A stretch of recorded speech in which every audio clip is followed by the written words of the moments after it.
This is Radio Cayman in the Cayman Islands.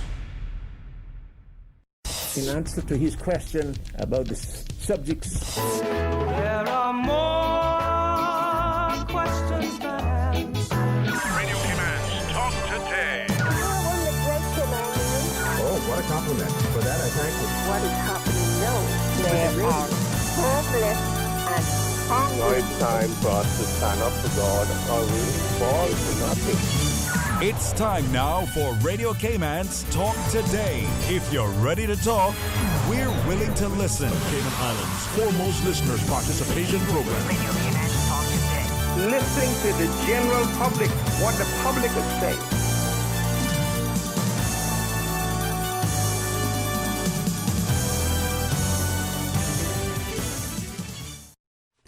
And good afternoon, Radio Cayman Nation, and a very happy wet Tuesday to you. Thank you for tuning into your station of the nation, Radio Cayman. I'm Raymond Singh, filling in for Mr. Sterling Dwayne Ebanks. We will be starting our show today with Open Line. As always, we do welcome your stories, feedback, and questions, and invite you to join the conversation. Simply dial 1-800-534-TALK. That's 1-800-534-8255 or 949-8037. Or you can always WhatsApp us at 925-3261. Be back with more talk today following this very brief disclaimer. Talk Today is brought to you by Fidelity Bank. For all your banking needs, visit fidelitygroup.com. Fidelity, we're good for you. Radio Cayman's Talk Today, the Cayman Islands' foremost listeners participation program.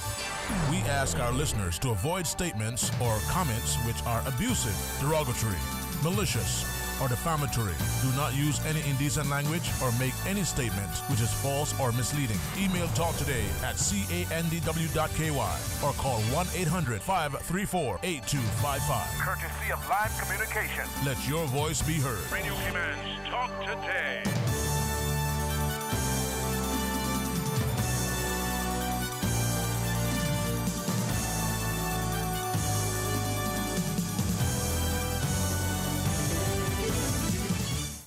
And welcome back to Talk Today. In case you're just tuning in, I'm Raymond Singh, filling in for Mr. Sterling Dwayne Ebanks. We do hope he is staying dry out there and enjoying his vacation. As always, we do welcome you to join our conversation. Welcome your stories, your feedback, and your questions. Simply dial 1-800-534-TALK. That's 1-800-534-8255 or 949-8037. Or if you're feeling a little shy, you can always WhatsApp us at 925-3261. Big day today for our neighbors in the north. Big U.S. elections going on right now, Trump and Biden. If you feel like giving us a call and weighing in on who you think might walk away with victory later this evening, please do give us a call. Definitely a lot of international headlines following this U.S. elections, predictions on what will happen if one individual should win over another with regards to the U.S. dollar, the economy. I read a great article about how if Biden were to win, the stocks with Monster energy drink would go up because of the assumption that younger people would be more caffeinated in the future, and just these logical but theories of what's going to happen to the U.S. markets. Thoughts that if Biden were to win, the U.S. dollar itself value would go down just because of the surplus with regards to increased spending into next year. There's a lot that goes into how people follow the elections and follow the dollar values and the economic impact and the human impact. At the end of the day, what it means for neighboring jurisdictions, what it means for trade, what it means for our cousins across the ocean. There's so much out there that rests upon how we view the U.S. election cycle and any election cycle for that matter. So again, if you have if you want to weigh in and predict how you think tonight's elections are going to go, please do give us a call. Again, the number is 1-800-534-8255. We will have open lines about 1 o'clock today when we'll have the Cayman Turtle Center joining us. Unfortunately, the RCIPS were not able to come in for this first part of our show today, but we do have some updates that they do want to ensure that the community is aware of with regards to driving on wet roads during the rain. Very timely right now, especially with the weather this week and the potential forecast for this coming weekend. Couple safety tips: ensure that you increase the distance between your vehicle and the vehicle ahead of you when driving on wet roads. That might seem like your very common sense rule, but so often we see the same overtaking and the same bumper to bumper driving that we see on regular days and in traffic days. So at least double the distance between cars just to allow yourself some braking room. Reduce your speed by at least 10 miles per hour when it's raining. This again seems like a very common sense scenario, but to all those drivers out there, if you do venture onto the roads, slow down. At the end of the day, it's better to get there a little late and alive than to not get there at all. Turn on your headlights in the rain because visibility does become difficult. I've seen a few times with newer drivers, and it's just they don't quite recognize that while they can see ahead of them, oncoming cars can't see them, and the lights are definitely that insurance policy. Ensure that your car is roadworthy, especially your tires, your windshield wipers, and your brakes. And although we're getting our cars inspected every year, the reality is things do occur to our cars where those inspections aren't to make sure we get a sticker, it's to make sure our car is roadworthy. So if you haven't had your car inspected in a few months or in some time, or had your car serviced, this is the time of year. Make sure you're getting it done. To the neighbors up north, they worry about the snow. Us down here, we worry about the rain and the flooding. And we've all seen the flooding that's going on right now in certain parts of the islands. Drainage is an issue from time to time, and that's something we do need to be cognizant of. Make sure you're focused 100%. No cell phones, not too focused on your radio or changing the stations, rather, because keep it locked into Radio Cayman and keep on driving safely, right? Or especially not getting distracted by the occupants in the vehicles. We see what parents, when they have kids in the back seat, or they're talking to spouses, getting into arguments while they're driving, and they're just not focused on the road. And right now, with our driving, we do need to ensure that we're that much more focused on the road. We do have one caller on the line. Good afternoon, caller. Thank you for calling Talk Today. Good afternoon to you, Mr. Singh. Good afternoon, sir. Thank you for calling in. Just to say, that's good advice you've been giving here about the traffic and driving and so forth. It is very, very rainy weather, cloudy, dark, and need for lights. And drive as slowly as possible, because over the many years I've been involved in the car world many times here, rent a car business, selling cars and repairing cars and so forth. For the many years, most of the very serious accidents that have happened here, in my opinion, the opinion of others, is due to people driving beyond their capability, trying to negotiate corners and driving at very high speed. There are certain people who have the ability to negotiate a corner at a much higher speed than the average person, because that ability, the average person mightn't have it, and that's where you run into problems when you see people trying to drive beyond their capabilities, and many end up dead. And we attribute it a lot to other things, but I've seen over the years that has been a major, major cause of fatal accidents here. Simply driving beyond your capabilities. I believe that. I've seen it many times, many times over the many years, over the last 50 years or more. So, yes, sir. You're about to say. I was about to ask you a question. How do we actually, since we've been driving for so long now, it's not like driving is a new phenomenon. How do we instill in drivers that sense of responsibility? Is it a scenario where they have to make that mistake a few times before they learn the responsibility? I was going to say there's something people can do. When you're by yourself on a road, you'll find yourself at some time like that, and you see a corner. You try to put your car into it at a little bit higher speed and see if you can handle the vehicle safely. I don't mean to go into your breakneck speed and turn the car over and kill yourself, but Sure. can try it. Keep trying that way. As drive more and more, and then you realize there is a point at which you cannot control the car. And many people have learned to do it that way. And so forth. I'm not saying there's not going to be a time. Most people in their lifetime, most drivers, will have an accident. It might be your fault, but you will be involved in an accident.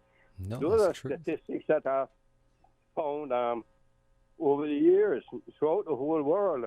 Most people who drive a vehicle will have an accident. In fact, everyone I've ever known who drives a vehicle has had an accident, no matter how slight. You will. It might not be your fault. Some people it is. And it might be just mostly just fender benders. A person stops suddenly in front of you, and you find that you hit their rear end. It happened to many, many, many great drivers. Anyhow, but put that aside, Sure. as you say, it's not something that you can just say overnight people will do it. There are young guys buying very, very fast cars and souping them up here and so forth, and even making them a lot faster, low profile and so forth, and driving at outrageous speeds. I see it many a night in the evening coming back down from up Peter there, and I see it all the way. And people driving at, I'm pretty sure it's up to 80 miles an hour in and out of cars and so forth. And also there's a great danger of those off-road bikes being ridden and Sure. by unlicensed, uninsured, are very, very dangerous. Very dangerous, and we don't seem to be able to stop it. And another thing, of course, is very loud, pounding music that sometimes people are even unable to hear an emergency vehicle behind them because of the guy behind playing what they call the boom boxes, I think, or ghetto boxes. Anyhow, that's the modern Cayman, I guess. Hard for me to sort of accept that on those of my age, and even some younger than me, but that's the way things are. I don't think that's going to change overnight. The thing you're talking about with the presidential elections, Yes. and, I don't know why, and I've often wondered why we think that our premier here should only serve 2 terms. It bothers me why there's any term limit for a premier. I don't see any reason for it here at all. We're not a republic like the United States, and that's a decision that they made to avoid a president getting too ingrained, because it's a very powerful position. President of the United States is a powerful position. Each state has a president, more or less, the governor elected there. And then the United States, the union of the 50 states, gives you one ultimate president, the president of the United States. And each state has its own government, like a separate country. They have everything, attorney general, they have everything. And they have their own Supreme Court in each state also. It's a completely different thing. Absolutely. So I don't see any reason why we have to limit it bothers me that we do this. I don't care, other people may jump on and say that I'm talking nonsense, but I stand by what I say, and I give you my opinion when I call. And please do. I see no reason for it at all, for the premier, there should be a term limit there. And about people having the choice of island-wide choosing a premier, that's not the system. The system here is a Westminster parliamentary system, more or less. It doesn't work that way. It's a leader, usually. It is a party system, definitely, of the party that wins. And that leader would be chosen as the people, and to be the leader. And that leader would automatically become the premier, as you see with Great Britain, the colonial power, their prime minister, leader of their party, and so forth. And if there's a coalition, which it can happen, you could share leadership or so forth. But I'm not too in favor of all that, but that's not that important. But I see no reason for us be so. With the U.S. elections, it's probably a toss-up. We don't know. The liberal left wing ultra-liberal, beautiful Hollywood people, I call them, very, very rich. They may get their the Hollywood people, the liberal people. Sure. They may get their wish and get someone who will give them abortion at any cost. And but of course, there's a new Supreme Court justice too there that might put a spoke in the wheel of that. And it's up to what will be more or less a liberal against a conservative. And I don't know what the outcome will be. But we have got to be very careful. We just saw what happened there in Austria, where they're forgiving terrorists and letting them say that they have changed their habits and so forth. We saw that didn't happen. And they've been to school and so forth. And I remember what President Reagan said, you cannot negotiate with terrorists. It's a fight now in the world, which General Doolittle warned the world of that in, I think it was 1954. And he said, we're facing a new kind of war, a new kind of enemy. And if you speak, I have friends who have been in special forces. I have a grandnephew serving U.S. Special Forces, and he has done 3 tours of duty in Afghanistan and so forth. And you'll see, and they're attacked here on school children and on university, I think it was. Also, and it's terrible, and we don't understand these people. When you talk to some of these guys, it chills you to the bone. What they face, what they go through. Mr. Holston, we do have to go to a quick commercial break. I'd ask you to stay on the line because you're a wealth of information. I definitely want to get back into this conversation with you in just a moment. We have to go to a quick commercial break. Please do stay on the line with us.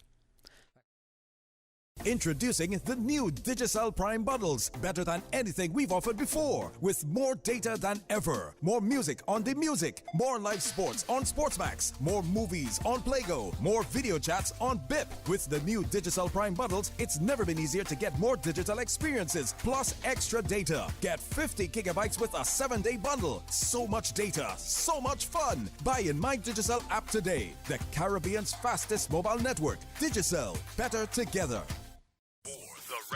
For information that matters to you, the people. Hear from the government, the opposition, independents, and other experts on issues and solutions that affect you. For the record. Every Monday, Wednesday, and Friday, tune into 89.9 and 93.9 FM from 7:30 to 9 a.m. for Cayman's new Straight Talk morning show. For the record. I invite you to join me for the record. You are invited to be a part of this interesting and informative show. Embrace the opportunity to dialogue with your legislators, policymakers, and those charged with policy implementation. For the record. Brought to you by Coca-Cola. Available across the Cayman Islands from Tortuga Distributors. Accept no substitutes. Taste the feeling with Coca-Cola. Water Authority Cayman wishes to advise its valued customers and the motoring public that the eastbound traffic along Rex Crichton Boulevard will be diverted to Chime Street heading towards Shamrock Road Thursday the 5th of November from 9 a.m. until 1 p.m. to facilitate planned works. Traffic signs will be posted in the general vicinity, and all motorists have been asked to drive with caution to ensure your own safety as well as that of the Water Authority staff. The Water Authority appreciates the patience and understanding of its customers and the public as it undertakes these roadworks, and do apologize for any inconvenience caused. Fidelity Bank would like to thank all essential workers. We salute your efforts and thank you for the sacrifices you've made to keep us all safe. During these challenging times we're facing, our top priority is the health and safety of the communities we serve. And while it's true that things are changing rapidly every day, one thing that will never change is our commitment to giving you the best and sound financial solutions to help you during and after the coronavirus pandemic. At Fidelity Bank, our focus will always be you. Fidelity, we're good for you. Listen to the general public. Your thoughts are just a telephone call away. 1-800-534-8255. What the public is saying. Let your voice be heard. And now, Radio Cayman's Talk Today.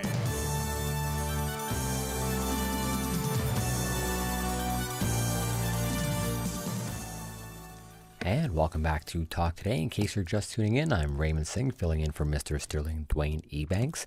We do have our open line open right now. Give us a call if you have any questions or stories or feedback. 1-800-534-8255, or you can always WhatsApp us at 925-3261. We've been briefly and topically just discussing the U.S. elections, the global phenomenon, and that it is. And we do have on the line Mr. Hurlson. Mr. Hurlson, are you still with us? Yeah, yes, I'm still here, sir. Thank you so much for staying on the line with us. I appreciate it. For what some people may learn from me, or what some people may get on the line and criticize me, it doesn't matter to me at all. But in the long run, it really doesn't matter. Or you agree with me, I'm glad for that. But there are certain things that we have to understand. When I listen to the deliberations in the House, by listening to Radio Cayman, God bless Radio, and for rebroadcasting that, and for on Sundays, being very the Christian shows and the hymns and so forth, it's very important to us as a Christian society. And by the way, I'd just like to say we should be having the people of Nicaragua in our prayers, and for them with that devastating hurricane, because most of us know that there are many of our relatives there. Many Caymanians have relatives there for many years. I have proof of that with the Eden family, and we know the Coes, and there's the Bodens, and there are others, those names there.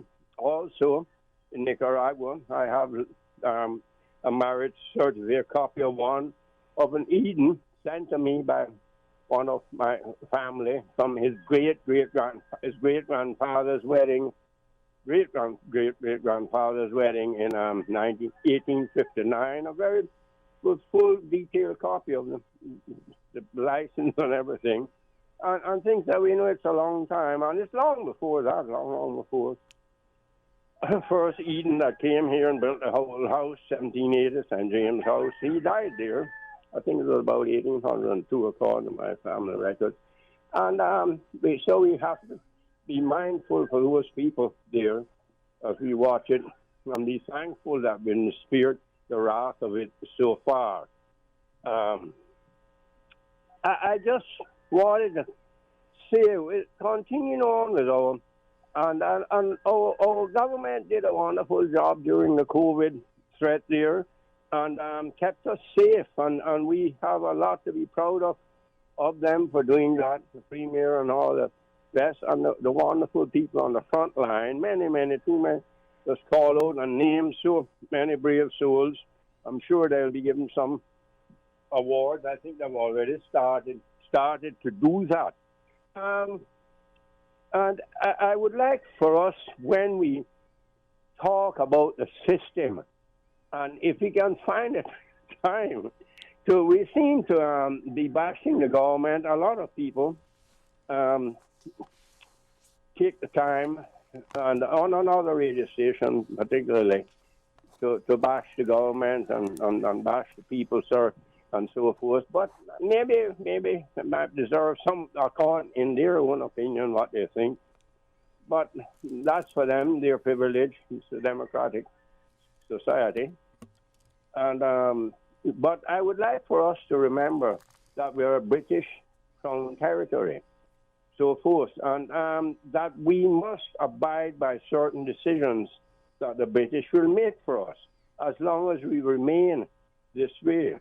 There was a time when some stood up, I think Mr. Ormond Panton comes to mind, and Jim Borden more recent time, and there are others that wanted to move much more towards a self-reliant type of system, close to independence, but that didn't mature then when we were by far the majority, the generational Caymanians.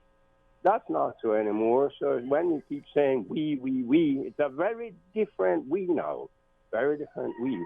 When we speak of citizens, it's very different, and God bless those who have become citizens with no familial attachment or anything. They've been here long. They've done things to make them deserving of it, and so forth.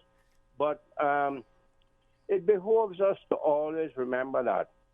And I hear people talking about independence, which is political independence, because very rich people, or even people who are not so rich, are independent. They can do whatever they feel like doing, whenever they feel like, buy whatever they feel like, send their children to the best of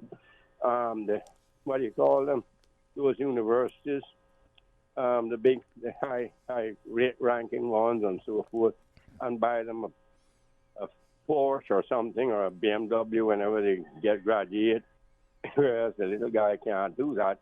But with political independence, which gives our elected leaders, our elected representatives, full control of the country, so to speak, a different thing. And it takes quite a while to move towards that, because the first move you have to make, definitely, and people don't seem to realize this, and at the same time talking about it, and yet don't want to appreciate the first move you have to make to become independent is to start moving to change your constitution bit by bit, amend it more in the favor of autonomy, So it might take several years to do that till you have finally a constitution that's agreed upon by the 19 or whatever amount of members it will be, whenever that comes near.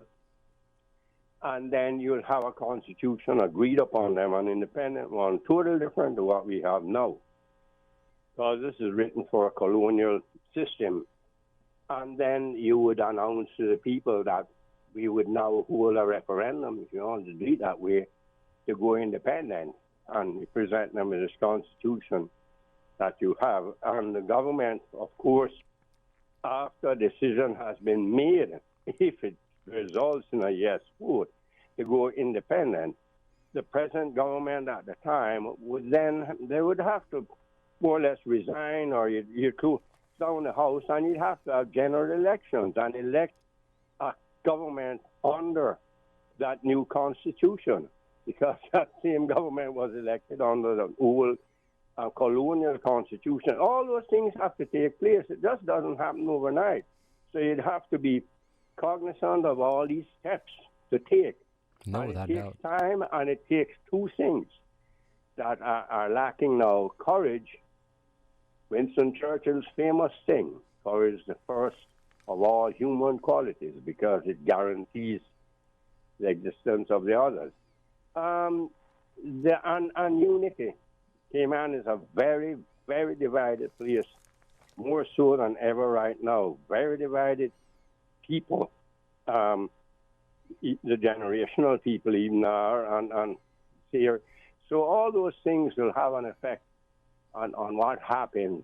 But I think we're in a pretty good position where we can hold our own financially right now for a while, and maintains, as the Premier was saying, that the time we'll have to see how we weather the storm, for the next, when I say the storm, I mean the effects of the COVID, because we cannot operate with our borders closed forever.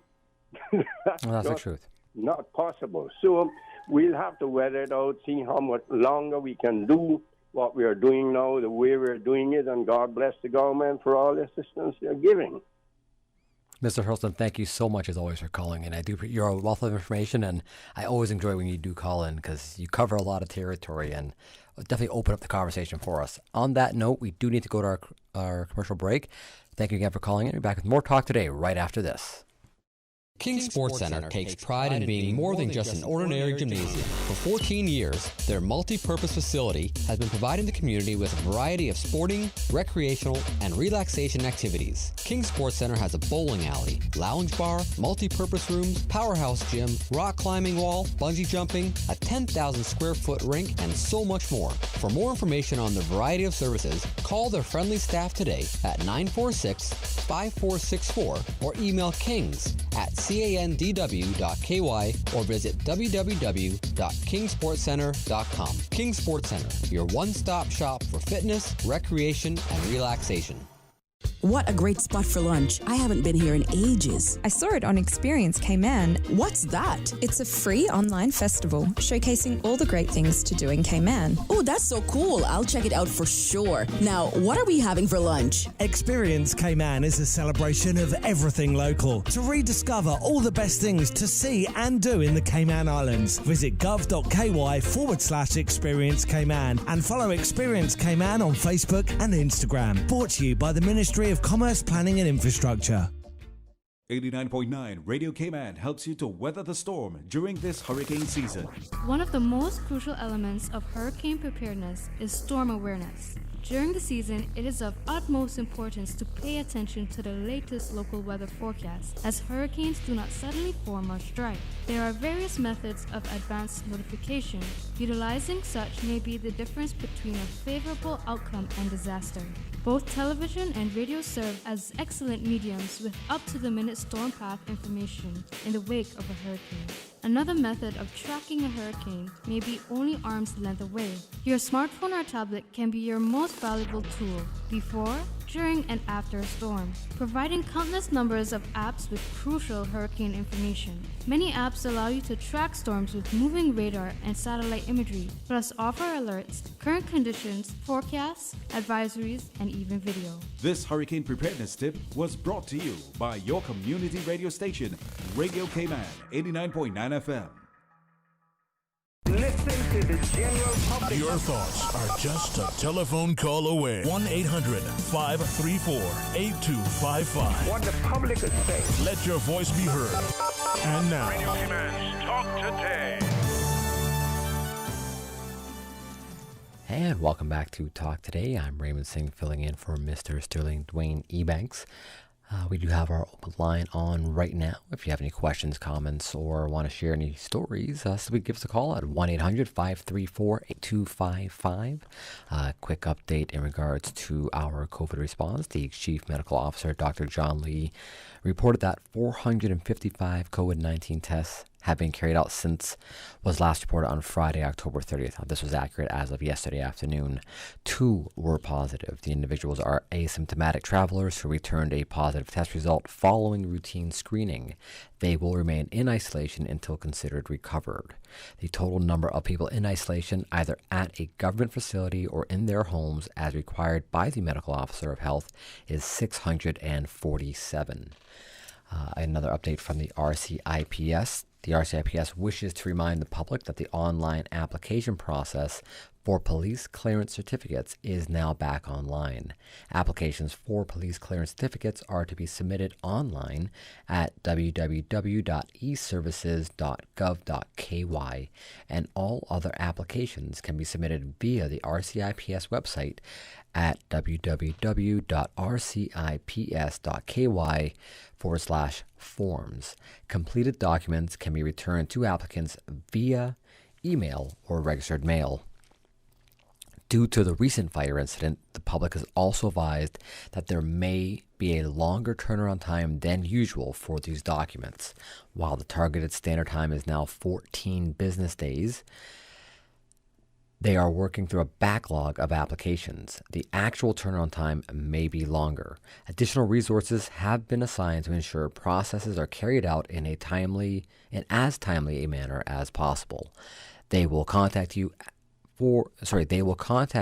your provided contact details to inform you when you can collect your documents. For queries, you can contact the Criminal Records Office at 945-4924 or by email at rcipcro@rcips.ky. That email address is rcipcro@rcips.ky.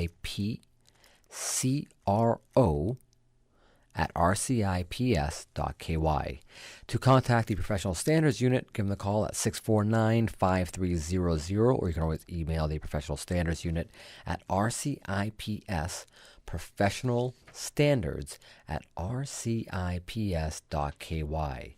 The RCIPS Business Center offices will remain closed to the public as a result of damages to the location resulting from the fire on Monday, October 26th.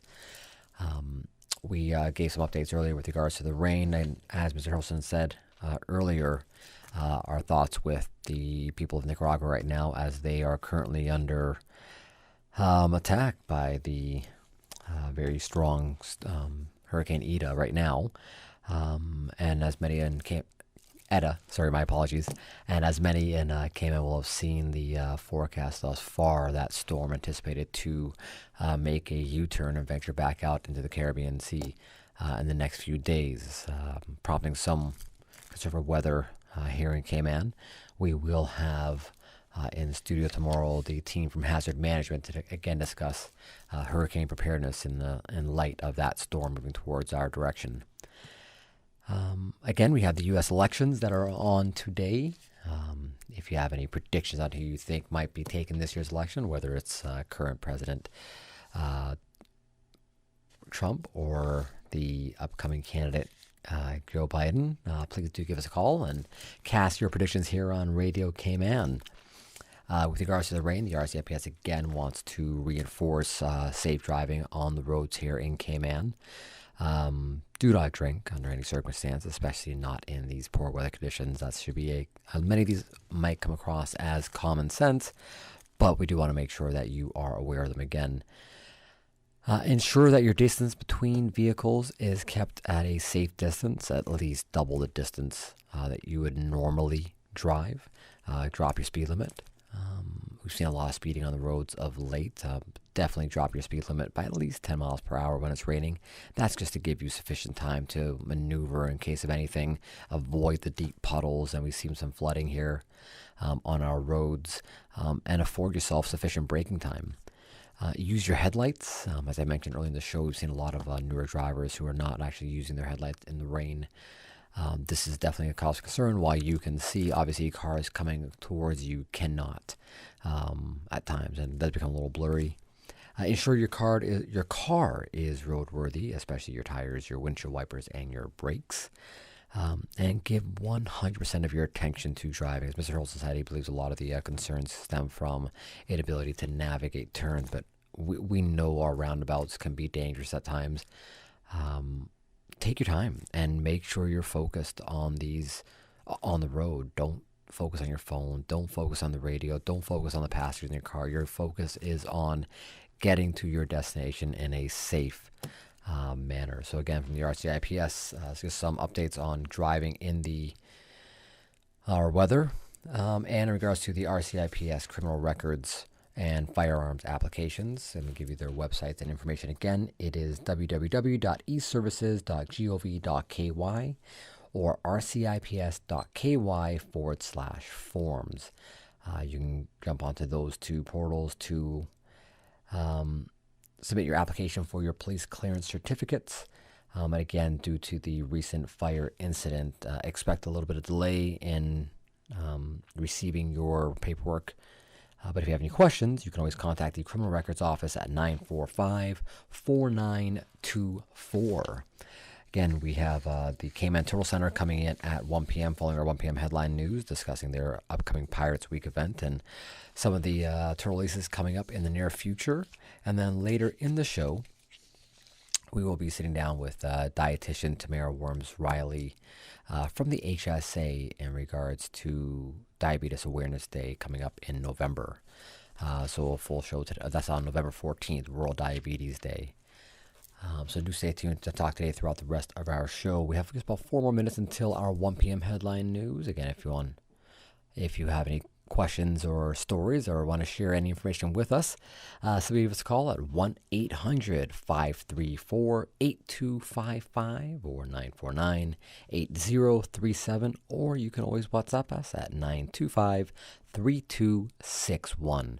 We do have one caller on the line. Good afternoon, caller. Thank you for calling Talk Today. Yeah, good afternoon, Mrs. Good afternoon, sir. Thank you for calling. Yeah. Just listening to my elders talking about we must give thanks and praise to the government for helping us out and things like that. Yes, sir. Yes. Yeah, but let me ask you something. Sure. You're not a thief, right? No, I'm quite honest. No. You don't like stealing from nobody, right? No, not my cup of tea. No, I don't like that. But tell me something. Why you will have all these people working here, right, on a work permit, right? and you still go and say that they got to pay their pension, but you don't give them no pension. That's some kind of stealing right there. If that's a kind of... You want to clarify what you mean by not giving them their pension? Because when they call and ask for their pension, nobody don't call them back, or nobody don't say anything about it. Me, I call too. I don't hear nothing about it. I don't get no call back. No. Are you referencing the private pension firms? All of them. Okay. I remember we did have on not too long ago Councillor Austin Harris here discussing the pension withdrawals, and he had gone through, and I believe there was one or two firms that were currently behind the ball in regards to delivering their pensions. And so you're absolutely right. That would not be a scenario that we would consider quite forward. Mm-hmm. So with these people now, what are they supposed to do? What you would think they would do? With the individuals or the firms that are not paying? No, the individuals. Oh, okay. So what should the individuals do that they're not actually getting their pension money? Is that what your question is? Yeah. Oh, so I mean, in that case, I think it's a scenario where the individual definitely needs to be reaching out to the Department of Labor and Pensions and trying their best to navigate through the government to ensure that they can access the pension money they were rightfully entitled to. I think that would, from my perspective, that would be one of the prime routes to go. I'm not sure what legal action could be taken. Maybe since this does affect numerous people in the process, maybe a collective class action scenario is the next route, and that requires a little more community organization behind that. But as far as I'm not in that aspect, but if I were to look at it from an outside view, I think those are the two options. What are your suggestions for how they should, or what they should be doing? Or I'm assuming you're affected right now yourself, which is a very unfortunate position to be in. Yeah, my number one is that through SEBI got a whole, how much, 120 or something different nationalities here. I would say that the whole 125 different ones that can't get their pension, can't get paid, they go global. They go and they take them on to the international courts, and they come on and they make sure and they tell that Cayman government is a bunch of thieves from 125 different nationalities, and they go and they either sue to come back. Now either they don't do that, or they come together and they go on the road and demand the pension. Now, what you think you would need to stop them? You would need an army. What you think that would be the whole reason now into trying to pay and get an army? You really think I need an army or I need a military? If you got money for the military, you must have money for my pension. Not true? Well, the pension is being held by a private firm. So the government's done its part on this regards to do their best to navigate getting everyone the pension money they could to help during these times. But in this case, we're discussing a private firm who needs to be held accountable for ensuring that the pension funds are actually being redistributed. Caller, on that note, I'm sorry, we do have to let you go. We have to go to our 1 p.m. headline news. But thank you so much again for calling in. I do hope you're able to secure your pension funds in the very near future. Thank you so much. On that note, we have to go to our 1 p.m. headline news. Back with more Talk Today right after this. Today's biggest news. Radio Cayman. It's only two species that we have here on the island. Your voice, your choice. It is in the best interest of the people of these islands. Local, regional, international. This is Headlines from Radio Cayman's newsroom. Today's biggest news. The RTI wishes to remind the public that the online application process for police clearance certificates is now back online. Applications for police clearance certificates are to be submitted online at www.eservices.gov.ky, and all other applications can be submitted via the RCIPS website. Completed documents can be returned to applicants via email or registered mail. However, due to the recent fire incident, the public is also advised that there may be a longer turnaround time than usual for these documents. documents.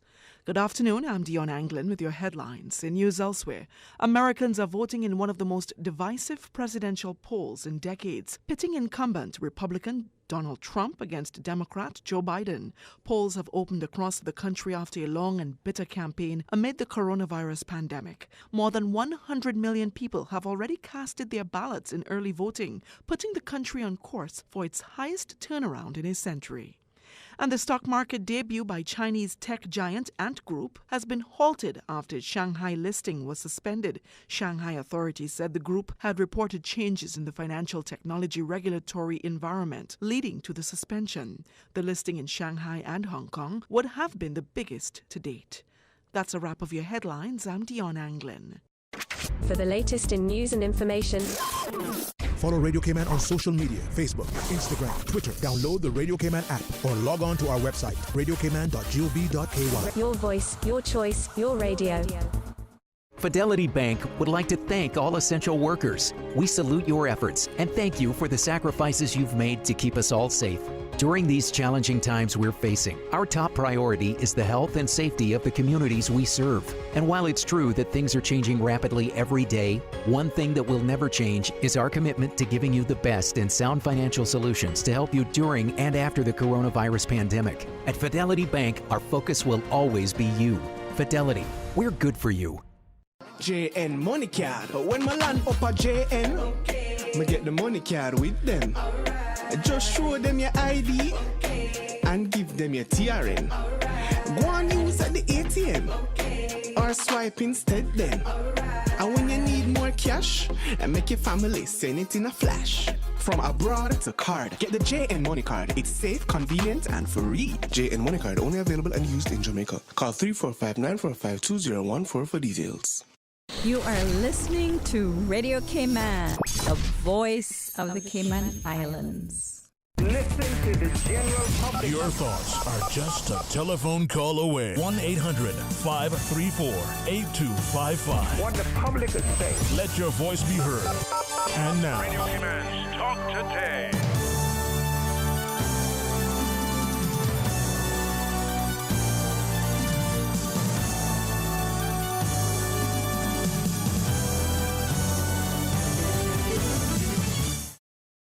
And welcome back to Talk Today. In case you're just tuning in, I'm Raymond Singh filling in for Mr. Sterling Dwayne Ebanks. And now very pleased to have in studio 3 guests from the Cayman Turtle Center, Miss Shona McGill, Dr. Navi, and Miss Natalie Porter. Good afternoon, ladies. Good afternoon. Thanks for having us. I just heard applause. I just heard applause in the background. Welcome to Talk Today. So we're here to talk about a few different activities upcoming with the Cayman Turtle Center. But since you haven't been on Talk Today recently, we've been asking all of our guests how they enjoyed the COVID lockdown.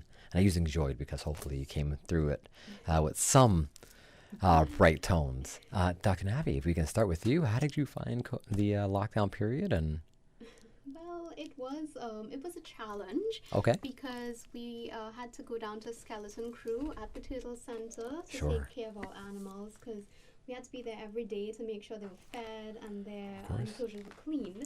So it was a bit of a challenge in terms of getting all of that done with limited staff, but we pulled through it, and it's proven that we can do things out of our comfort zone as well. Good for you. Because apart from being the vet there, we ended up feeding the animals, cleaning enclosures sometimes. So yeah, Sure. It was a good experience overall.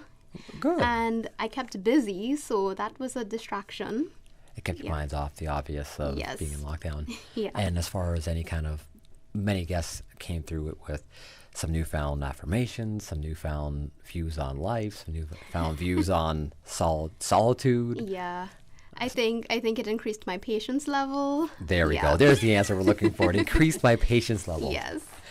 Miss Shona, same question to you. How did you find the lockdown period, and overall, what was it like being at the Turtle Center? So I was actually working remotely from home for a duration of the lockdown, but that didn't stop us from being very busy during that time frame. Sure. Because we still try to work with the educators on the island since I'm the education programs officer. So we were still communicating with schools, asking them what they needed. We were giving virtual tours and virtual educational talks as well throughout the whole duration of it. So it didn't stop for us. We were still busy, even though some of us were off-site as well. Good for you. Did you have any kind of international educational programs going on? Since we didn't have the tours here at the center, or did you have any kind of luck with drawing in international viewers to your online courses?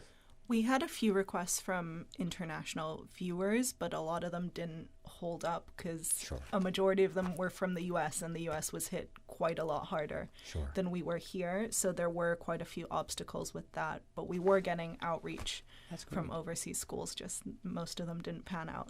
That's great. Hopefully that's a future opportunity to really broaden the Cayman Turtle Center's outreach efforts. And how about you personally? How did you find it? Oh, you can see like the weary look in your face. It was very busy. So there wasn't a lot of downtime, surprisingly. People had more downtime out of office, not so much the case with us. No. As I said, we're constantly busy taking care of the schools and also communicating with on-site and asking if they wanted us to do anything in terms of outreach with people as well. And how about your patience level? Did you find your patience level? Yes. Very high patience level after lockdown. See, something to be grateful for. Exactly. We have increased patience. Natalie, same to you. How about your experience with lockdown? I guess to start on a personal note, I think it was a time that really showed us what it is that we truly need. Like, you know, we can just stay home, be happy with what we've got. Absolutely. There was no pressure to go out and spend money. There was nothing happening that you felt like you were missing out on. So that was good. Yeah. From a Cayman Turtle Center perspective, it was an interesting time for us. And we were still, like Shona said, working remotely, but equally as busy. And from the marketing side of things, we were looking at how we could connect with our audiences virtually. So in addition to the school tours that we offered for children locally, we worked with Department of Tourism to offer virtual tours and looked at how we can kind of pivot to more virtual experiences to keep our overseas potential visitors and audiences engaged during this time, which we continue to do, really. So it's an ongoing process. Although we're no longer in quarantine ourselves, we have to remember that some of our audiences are. So absolutely. That's still a big portion of what we do. Is there any hopes there to broaden past the U.S. markets into other global markets? Yeah, absolutely. It's really given us some encouragement and to kind of a little bit more urgency to expand our online offerings. So we launched a new site, CaymanTurtles.com, where people can find out more about adopting or sponsoring some of our turtles, from hatchlings through head started up to the breeder-sized turtles. We also have an online store, so we've introduced a retail offering as well, which we've just expanded to the US market. So that means that people that might not be able to visit us right now can still participate in our programs or buy those souvenirs or gifts for their family members. And that's all on CaymanTurtles.com? Yes, that's right. That's fantastic.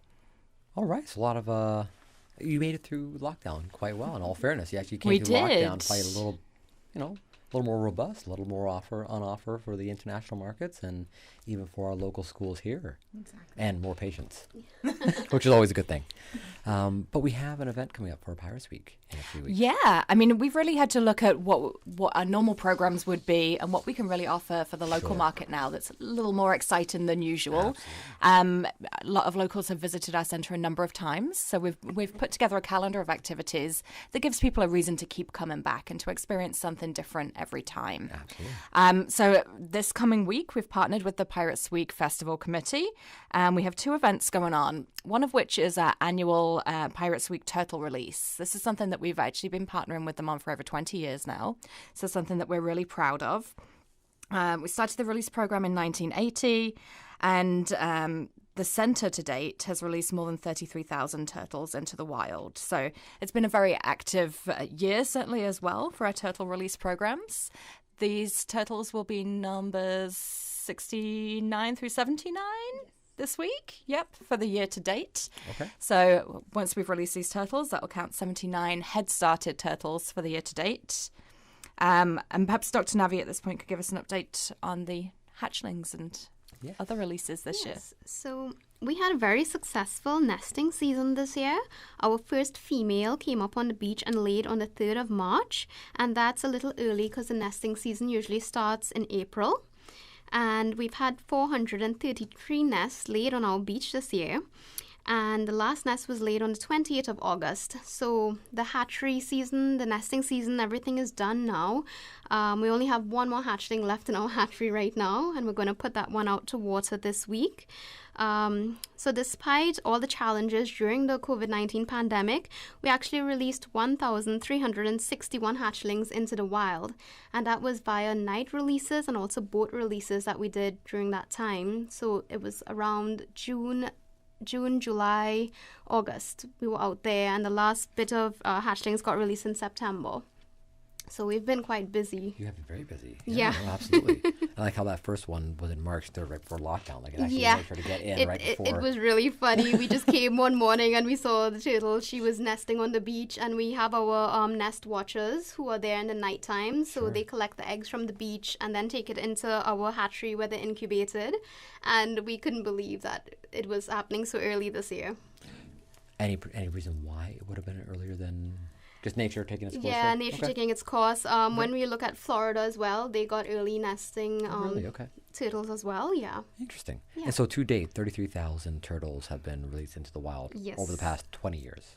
Is that about right? Yeah, more than actually. We started our release program in 1980. Since 1980? Yes. Okay, so roughly 40 years, 33,000 turtles have been released into the wild. How does that correlate into our nesting that we're seeing now? Are we seeing an increased nesting as a result of this over time? Yes, the DOE has actually reported there have been over 500 wild nests this year. And a recent study done by the Darwin Institute showed that 90% of the wild nesting green turtles in the Cayman Islands had DNA linked to the turtles at Turtle Center. So that shows that our recovery efforts are working in the wild, and the turtles are increasing in the wild population. That's impressive. 90% of the turtles that are being DNA tested have come somehow stemmed from the Turtle Center. Yes, they're related, yes. And as far as do you know how much that correlates to in overall numbers of turtles that were tested? I can't remember how much was tested in the study. Just to get a rough idea for our listeners, how many actual turtles are actually coming in. Sorry, what was that, Ms. Shona? I would say I think samples were taken from over 100 turtles from the wild, but I couldn't confidently say the accurate amount. That's great. I mean, for all to be able to measure and tangibly offer like the community results that shows the Turtle Center has done this many nests have now come back to Cayman as a result, with 90% of those nests coming directly from our efforts. It's an impressive. Yeah, it actually shows that the hard work is paying off. Yes. It absolutely. And it shows how the investment 40 years ago has translated into what we're seeing today. And Yes, that's the foresight of those who were doing the work all that time ago and before 1980, when the center was actually first being, the groundwork was being laid. Yeah. It shows that foresight for the future. And now, as far as the release that you're doing as part of the Pirates Week activities. Yeah, so, I mean, kind of tying into our release programs in general, this is a release that we've been doing for the 20 years that we have with Pirates Week as an education kind of initiative as much as it is conservation. So on the education side of things, the release will also involve an educational talk, which gives more information on our programs, why we do what we do, and the results that come from it, and how everybody can participate. So Shona can tell us a little bit more about that in a second. But I just wanted to let everybody know first that we're doing things a little bit differently for this year's release. Sure. So typically it's been an in-person event, and last year's release actually drew a crowd of around 3,000 people, which is way outside of our public gathering limit at the moment. So this is another event that we've decided to pivot to virtual. So we'll be offering this, the annual release on weather permitting, Friday morning at 10 a.m. And that'll be live on our Facebook page. It'll be streamed by Cayman Compass, so it's also live on their page and the Facebook page of Cayman Islands Pirates Week Festival. So you can tune in from the comfort of your own home or office and get to experience that too. But in addition, we do have some lucky guests who will be able to come out and join us in person. And Shona can tell us a little bit more about how they won their golden tickets through a primary school competition that we just ran. Yeah, so at Cayman Turtle Center, we do like to include schools in our releases because kids are the future. And there is a quote that says, "In the end, we will conserve only what we will love. We will love only what we understand, and we will understand only what we're taught." So getting kids involved with conservation at an early age sort of sets the parameters for future generations. So we did open the floor in collaboration with Pirates Week to primary schools on the island to enter a turtle name and story in the chance to win the potential of releasing a green sea turtle into the wild. Now, it was a complete random draw for who the winner was, and the winner was selected. It was Island Montessori, so they will be joining us at the turtle release to release Shelly the Island Turtle. Shelly the Island Turtle. Is Shelly a girl? We don't know. Okay. So I'll let Dr. Navi take over because it's a bit complicated in terms of that. So when turtles are younger, you can't tell their sex unless you are invasive, which means you actually have to use an endoscope or a laparoscope to go in to see the organs. So basically we wait until they're sexually mature. So that happens when they're around 15 to 20 years in the wild. And you base that on the length of their tail. So the male has a longer tail than the females, and that's an easy way to identify a turtle. So right now when we're doing the head-started releases, we tell them we're not sure if it's a male or female. So if it is a female, hopefully she'll come back up in 20 years to lay her eggs. All right. So Shelly is unknown at this point. Unknown. But Shelly is going to be released. Yes. Theoretically on Friday. Theoretically on Friday, weather permitting, yes. Now, we do have one caller on the line. Good afternoon, caller. Thanks for calling Talk Today. Good afternoon to you again, Mr. Singh. When it comes to turtles, I have to call back because that's the backbone of what the Cayman fabric is all about. Turtles, and we're talking about honoring one of our heroes, Sandra Powers, passed away, and what he was doing to make him a hero was going turtling. Father and many others. Of course, we didn't spell it, we ate it. No, you don't know that joke, I guess, with Henry Bush. To the breadfruit. I just wondered about this. When you said 40 years ago we were still exporting turtle products. From here we had the big jewelry factory, and we had the turtle meat and so forth. It ended, I think, in 1983 when we signed the CITES Convention, and that ended the business as a commercial business, the farm.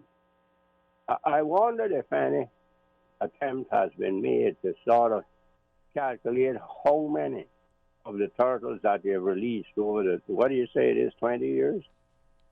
Since 1980. Yes, 1980. Yeah, they started releasing some before they closed the operations as a commercial thing. So I know what I'm saying. I helped to build up.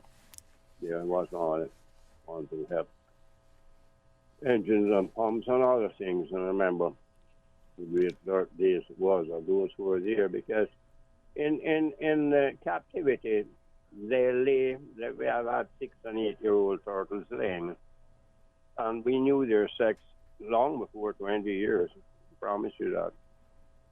Yeah, because we had 2 huge breeding ponds, and we built the last one in 77, 78, and that was where the parking lots are now, over there, to the west. I just wondered how many of those that they have released. You said 32,000. That's an awesome amount, because I know it costs to raise them. How many of them do you think have survived? Is there any way you can collate that, or have an idea, or even a close idea? Caller, thank you so much for the question. I'll let you go here and let our panel answer your question. Thank you so much again. Dr. Navi. I think if we would collaborate with the Department of Environment when the wild turtles come up to nest, and well, since we've linked some of the DNA to these wild turtles, we could kind of get a rough idea of how many females are coming back. But in terms of the males, we'd actually have to go out there and find the males, get their DNA, and then compare to know if they're related or not. So that's a future study that could be done to determine that, yeah. So how would a future study like that actually happen to actually gauge how many of your 33,000 turtles are surviving out in the wild? So I would say during the mating season, when the males are closer to the shoreline looking for the females to mate, maybe we could go out on boats and do some tagging and get our samples that way. Okay, so that's how you measure that. Yeah. Fair enough. But as of right now, we do know that 90% of the turtles that have been DNA tests that are coming or Yes. stemming at some point. Yes, that's from correct. the Turtle Center, Yes. whether first generation or other onwards. generations. Yeah, Or other exactly. generations. Thank you so much. So we have Shelly the Turtle, hopefully being released this coming Friday. Yes. If weather permitting. Weather permitting, Now, exactly. if for whatever reason the weather, hopefully it does not, but if the weather should become a little more wilder than expected this coming weekend, do we have a tentative date for a rescheduled turtle release? At the moment, when we discussed yesterday, our initial tentative date was next Tuesday, but with the weather system coming towards us, that looks like it might not be any better than Friday at the moment. I don't think so. So we'll be keeping an eye on the storm, tracking that, and we are working with the Pirates Week Committee to try and fit it within the Pirates Week Festival schedule. Okay. So we're hoping that within the next 10 days, we'll get a break in the weather where we can do that. But I would encourage everyone to stay tuned to our social media pages, Cayman Turtle Center Island Wildlife Encounter on Facebook, or at Cayman Turtle Center on Instagram, Cayman Turtle on Twitter, for all of the updates. And we'll announce the news on there. And it'll also be announced on the Cayman Compass Facebook page as well, because they're our live streaming partner. Okay, fair enough. And are we promoting that data release anywhere else internationally? Yes. So through our newsletter database, our social media audiences, we are promoting it, and people will have the opportunity to tune in internationally, which is something that they've never had before. So that's a really fantastic thing that we've been able to do this time around. So not just the local audience, but we'll be able to show that internationally, and we'll have the recording afterwards. So if you're not able to tune in at 10 a.m. on Friday or whenever the weather permits, the video will still be available on our social media channels afterwards, so you can catch up online. That's great. It would be great if one day we saw National Geographic, picking it up and absolutely sharing it across their social media. We live in hope. We live in hope. And at the end of the day, when you talk about 33,000 turtles being released out into the wild, and being able to track at least how many of those are coming back to our shores to nest, it does have a lot of international worthy credits. Are we seeing other jurisdictions doing this level of releases of this many turtles? I don't think a captive bred release, yes. But I would also like to mention that the head started turtles that we will be releasing for the Pirates Week, they're all pit tagged, which means they all have an individual microchip. So if they do come up on the beach anywhere else and someone has a pit tag scanner, they can scan that turtle and get the number, and they can always send us a message. So other turtle conservation institutes, when they're beach patrolling, and if they come across a turtle, they can always scan it and send the number back to us. It's not a satellite tag. So, yeah, you have to have the scanner in order to read that tag. But that's another way we can actually check to see how our turtles are doing and where they're popping up, throughout the coast. Absolutely. Yeah. Are we going to see a point down the line where we might have that satellite tags? I realize it's a lot of turtles to be tagging with a satellite tag. Yeah, the satellite tags are very expensive. So, Natalie could probably talk about that. There's definitely fundraiser or sponsorship opportunities there. So if someone wanted to come on board and sponsor a turtle to be tracked, then we have an opportunity to do that. We do have some trackers available at the center. So when the right sponsor comes along that would help us with the cost of that research project, we can attach that and really kind of track that turtle. The challenge with it is that there's no definite amount of time. The tracker will stay on as long as the turtle allows it to, essentially. It can often be knocked off if they rub up against a rock, for example, or something like that. So we have done previous studies where the tracker has lasted 3 months plus, but that gives us some really interesting data. So it's definitely something that we would like to do in the future if anyone out there is interested in sponsoring. What is the cost to sponsor a turtle for a tagging program? The starting price would be around $5,000 for us to be able to cover the cost of the research project. Definitely a cost prohibitive measure. But if you never know, there's some for you to do it. Turtle enthusiasts out there, or someone that wants to support a conservation project, they can reach out to us at info@turtle.ky. That's great. No, it is fantastic. It's good to know that you're having increased tracking. Unfortunately, we can't do satellite because it's cost prohibitive, but you're doing it the pit tags. Tags, PIT? Yes, it's similar to a microchip that you can get in your dog or cat. Oh, perfect. Okay. Yes. Yeah. And, great. That's one question was on you call it the head-started green sea turtles. Yes. Can you clarify what that means for our listeners? Yes, so a head started turtle means we give that turtle a head start in its life, meaning that we actually raise that turtle to an age which is 1.5 years to 2 years old. At that age, a turtle is big enough to fend from certain predators. So for example, if it was a hatchling size, when it hatches on the beach and it goes into the water, you have the ghost crab that could attack it. You have the night heron that could attack it as well, and you also have fish that would be waiting right there to eat it. So we're kind of giving it a head start to avoid all of those predators. So when it goes out, the main predators that they would have are man, plastics, and also boat strikes. So we have 3 big things there still. All related to us as humans. Yeah. Okay. Just to clarify that. Yes.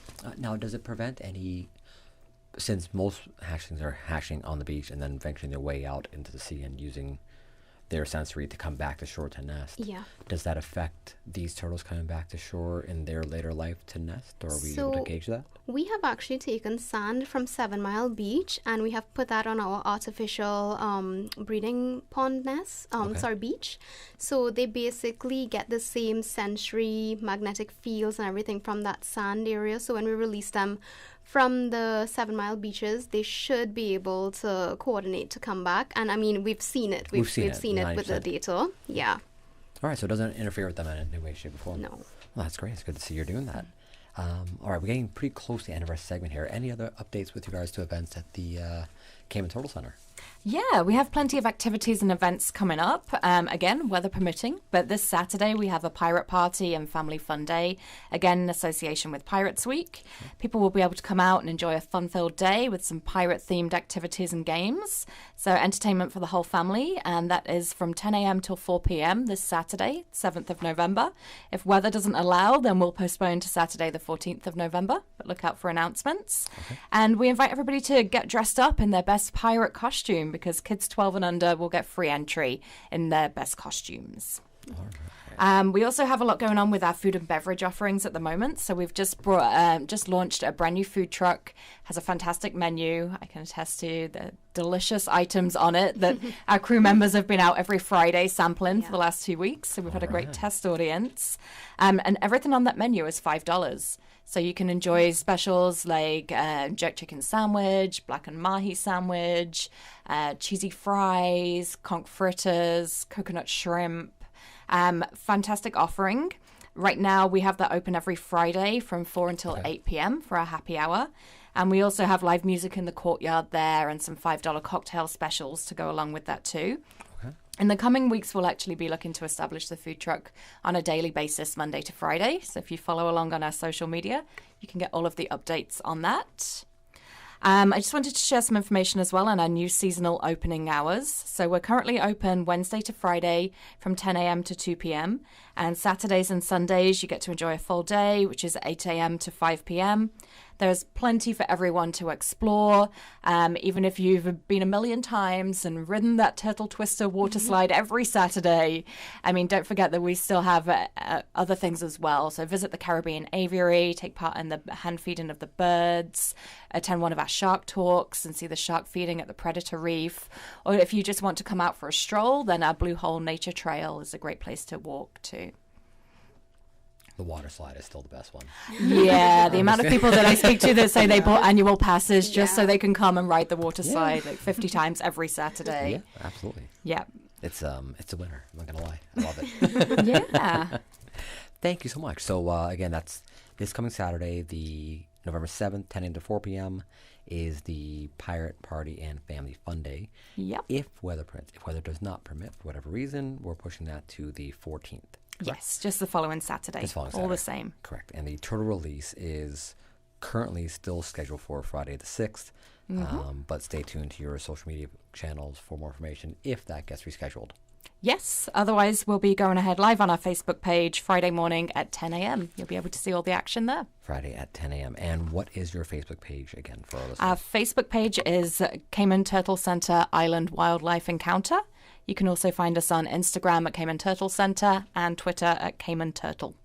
That's fantastic. Ladies, thank you so much for coming in. Hopefully the weather holds up and we can see more turtles. Yes. We'll keep our fingers crossed. Yes, and just even the turtles don't get out. We will see them next time, right? Yeah, absolutely. Thank you so much again. On that note, we'll go to a quick commercial break, and when we come back, we're meeting with the team from the HSA. Back more Talk Today right after this.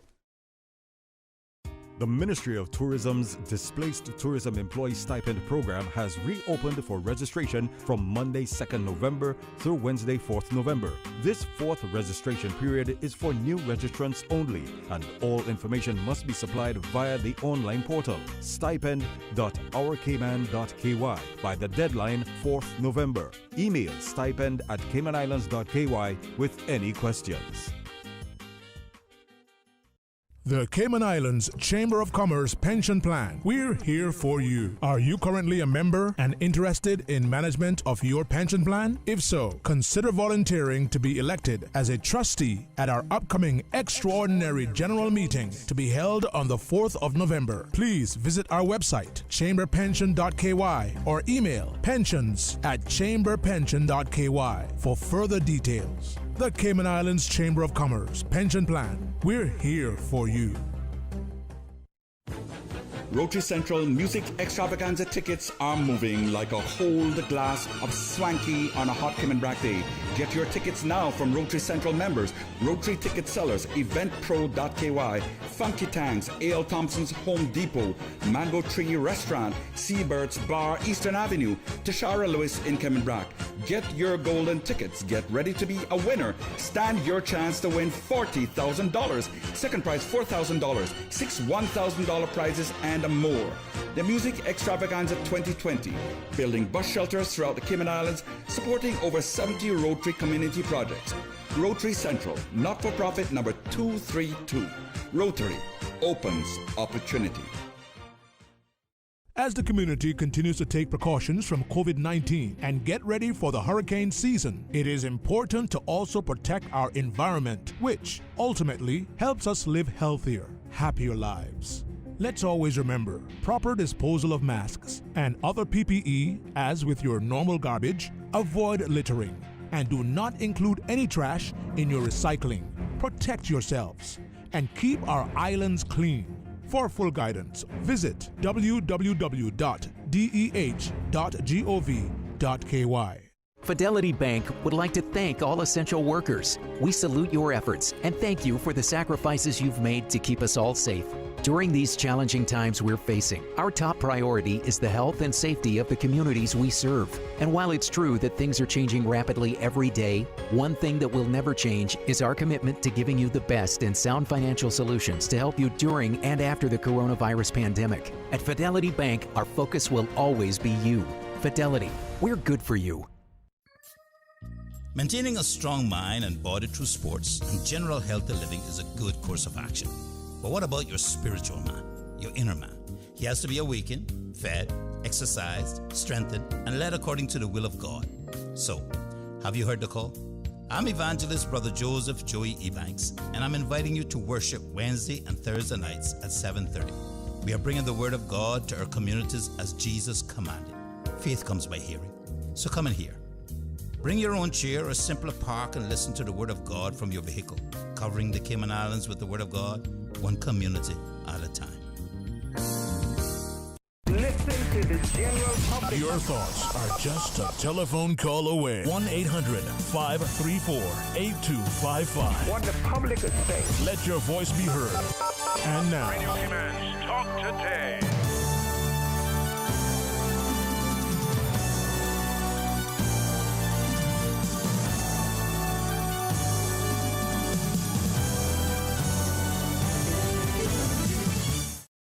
And welcome back to Talk Today. In case you're just tuning in, I'm Raven Singh filling in for Mr. Sterling Dwayne Ebanks. We very shortly will be joined by the team from the HSA and the Lions Club of Tropical Gardens here to discuss World Diabetes Day for November 14th. It is a little wet out there, so if you are on the roads, please do drive safe. A message from the RCIPS sent through today is a couple really important but simple points, common sense points for all of our drivers out there to stay safe on the roads. One, ensure that you increase the distance between you and the vehicle in front of you. Very common sense scenario, but the recommended distance is to double your spacing between vehicles. to reduce your speed by at least 10 miles per hour. And both of these really do assist with being able to navigate the puddles out on the road, to navigate just adding extra caution in how you're navigating on the roads, and to allow for increased braking time. To turn on your headlights. We know the visibility out there when it starts coming down and the rain really starts blocking our visibility on the roads, that lights do become a huge benefit. So if you are out there driving around, make sure your headlights are on even in the daytime, to ensure that your car, ensure that your car is roadworthy. This doesn't mean just getting your inspection done every year. It means making sure your car is actually safe for the road today. We get our cars inspected once a year, but the reality is cars break down over the course of that year, and you just want to make sure that your car on the road has everything it needs to navigate in this weather. That is the better tires, the stronger windshield wipers, the stronger brakes, and to make sure you are 100% focused on the road when you are driving. This is, I think, one of the most important ones on this list.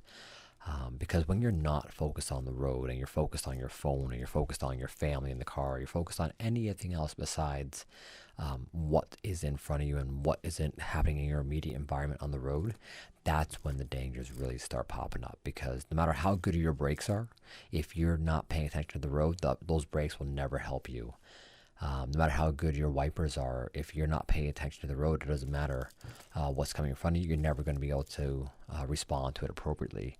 And then obviously do not drink and drive as well on the roads ever, and especially in these poorer conditions. Our thoughts again out to the good people of Nicaragua, as Mr. Earlson mentioned on the phone earlier. A lot of Cayman connections out in Nicaragua, and you've probably heard in our vignette series before. Just a lot of trade that was done throughout the years with Nicaragua. So we do have a lot of connections over there, and right now they are under quite heavy weather. And for yourselves to stay prepared, we have the team from Hazard Management coming in tomorrow to discuss your weather preparedness, since we are expecting more inclement weather this coming weekend, as that storm makes a U-turn out of Nicaragua and ventures back into the Caribbean Sea. And it's being pushed down by that cold front coming from the north. So we are anticipating some heavier weather over the course of the next week and a bit. And then as well, obviously some very big news happening with our neighbors in the north as they are facing the national elections in the United States.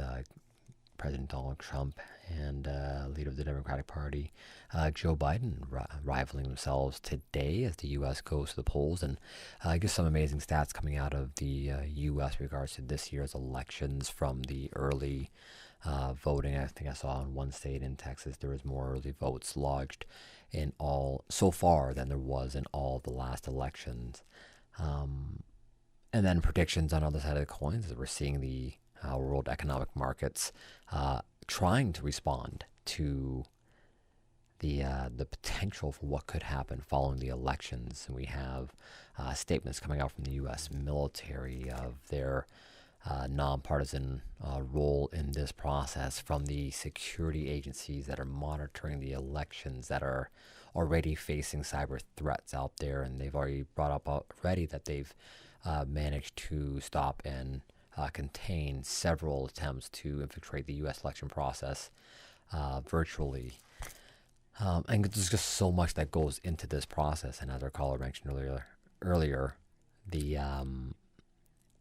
there's just so much that goes into such a powerful position in the U.S. and there's so much on the line, regardless of who wins. There's a swing one way or the other. There's a lot up in the air, and given our proximity and how closely our economy is linked to theirs by way of tourism and by way of our financial markets as well, there's definitely a lot for us to be paying attention to in the U.S. with regards to their economic situation, their tourism situation, their COVID situation, and so many other elements that do affect the United States. So we'll be all tuning into the U.S. elections and eagerly awaiting those results tomorrow. On that note, we're going to go to our first break, and when we come back, we'll be sitting down with the team from the HSA, including dietitian Miss Tamara Worms-Riley. We'll be back with more talk today right after this. Country classics. One night of love don't make up for 6 nights alone. No one could steer me right, but Mama tried. Mama tried. You're cheating hard. You load 16 tons. What do you get? Another day older and deeper in debt. I'm a honky-tonk man. Country classics. She's a good-hearted woman in love with a good time tonight. On a Sunday morning sidewalk. If you enjoy classic country music, come hang out with Radio Cayman this Saturday, 3:30 to 6 p.m. I'm so lonesome I could cry. I'd love to wake up in your arms tomorrow, but I'm so afraid of losing you again. This Saturday afternoon, following American Country Countdown, 3:30 to 6 on Radio Cayman. Country classics. 89.9 Radio Cayman helps you to weather the storm during this hurricane season. One of the most crucial elements of hurricane preparedness is storm awareness. During the season, it is of utmost importance to pay attention to the latest local weather forecast, as hurricanes do not suddenly form or strike. There are various methods of advanced notification. Utilizing such may be the difference between a favorable outcome and disaster. Both television and radio serve as excellent mediums with up-to-the-minute storm path information in the wake of a hurricane. Another method of tracking a hurricane may be only arm's length away. Your smartphone or tablet can be your most valuable tool before, during, and after a storm, providing countless numbers of apps with crucial hurricane information. Many apps allow you to track storms with moving radar and satellite imagery, plus offer alerts, current conditions, forecasts, advisories, and even video. This hurricane preparedness tip was brought to you by your community radio station, Radio Cayman 89.9 FM. Radio Cayman, maintaining the innovation. On a daily basis, making it easy to connect with you, our listeners. Add us to WhatsApp today, 925-3261. That's 925-3261. Radio Cayman. Send a text or voice note. Can I send a request, please? You don't really have to ask us. Just send a request. This is a shout out to my ex. Radio Cayman, the voice of the Cayman Islands. Radio Cayman, maintaining the innovation. Listen to the general public. Your thoughts are just a telephone call away. 1-800-534-8255. What the public is saying. Let your voice be heard. And now, Radio Cayman's Talk Today.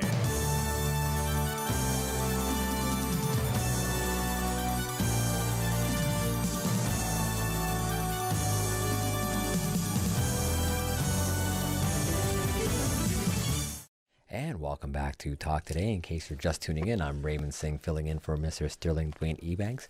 And please now have in studio dietitian Miss Tamara Worms-Riley from the HSA and from the Lions Club of Grand Cayman, Lion Eric Anderson, and Vice President. First VP. Lion Eric Anderson, along with Lion Yvette McField. Welcome to Talk Today. Thank you. So we're here to discuss World Diabetes Day. If we can start with yourself, Ms. Tamara. World Diabetes Day, it's internationally recognized. How long has that actually been recognized? Well, it's been quite a number of years, over about 20 years now, that it has been commemorated every November 14th by the International Diabetes Federation. So basically every country around the world almost commemorate the event by talking about diabetes and how it affects their nation, the people in their nation, and the families. Sure. This year it is focused on, it is the year of the nurses. So this year we're focused on how our nurses have been helping us to not just combat diabetes over the years, but also with COVID-19. because as you know, it has been affecting people with underlying conditions, and diabetes is one of the underlying medical conditions that once you get COVID-19, you're susceptible even more to succumbing to COVID-19 if you are diabetic. For our listeners that aren't fully aware, what is the reason for that increased risk if you are diabetic for catching COVID-19? The thing is, because when you're diabetic, your immune system is already compromised. So once your immune system is already compromised, then it is more likely that you may be affected by this. The fact is that diabetes not just affect the blood, but it affects other organs. Because if you are diabetic, you are prone to heart disease, you're prone to hypertension, you're prone to, kidney disease. So eye conditions such as, retinopathy and those things. So therefore, it makes you more vulnerable to the COVID-19 disease and makes you more able to succumb quite easily to the condition. And then one more question just for our listeners' sake, and for those who are tuning in online, that might not, even though diabetes is quite a common word that we do hear about it as a mental or a medical issue, what is diabetes? If you can walk us through, what is actually involved with this? Well, essentially, diabetes is a condition that affects the overall system. When your blood sugar, your system is not able to manage the sugars that you consume. So basically, when you consume foods that are usually higher in sugars or changes to sugar very readily, then your system is not able to use it as it would normally do if you were normal, if your cells were normal. So usually your cells are able to take up the sugar, use the sugar for energy. But when you are diabetic, the cells doesn't readily read that the sugar is in your system, so it's not able to take it up and use it for that energy that you would use on your normal daily routine to go about your normal daily business. So sometimes you become a little bit more sluggish, a little bit more tired. So then your blood sugar increases, because when they check your blood now, because your system is not taking up the sugar as readily, the sugar is now seen in your blood because it's now circulating the system rather than being used up as it should. And what happens over time with that circulation of the sugar through the system? Now that's where the other things comes in that I previously mentioned. It starts affecting the different organs in your system. It starts affecting your eyes. It starts affecting your kidneys. Just overall, your entire bodily structure is affected. So, say for instance, if your blood sugar is constantly elevated, if it's constantly high, then after a while, if you get a cut, your limbs, because remember, your entire structure contains blood.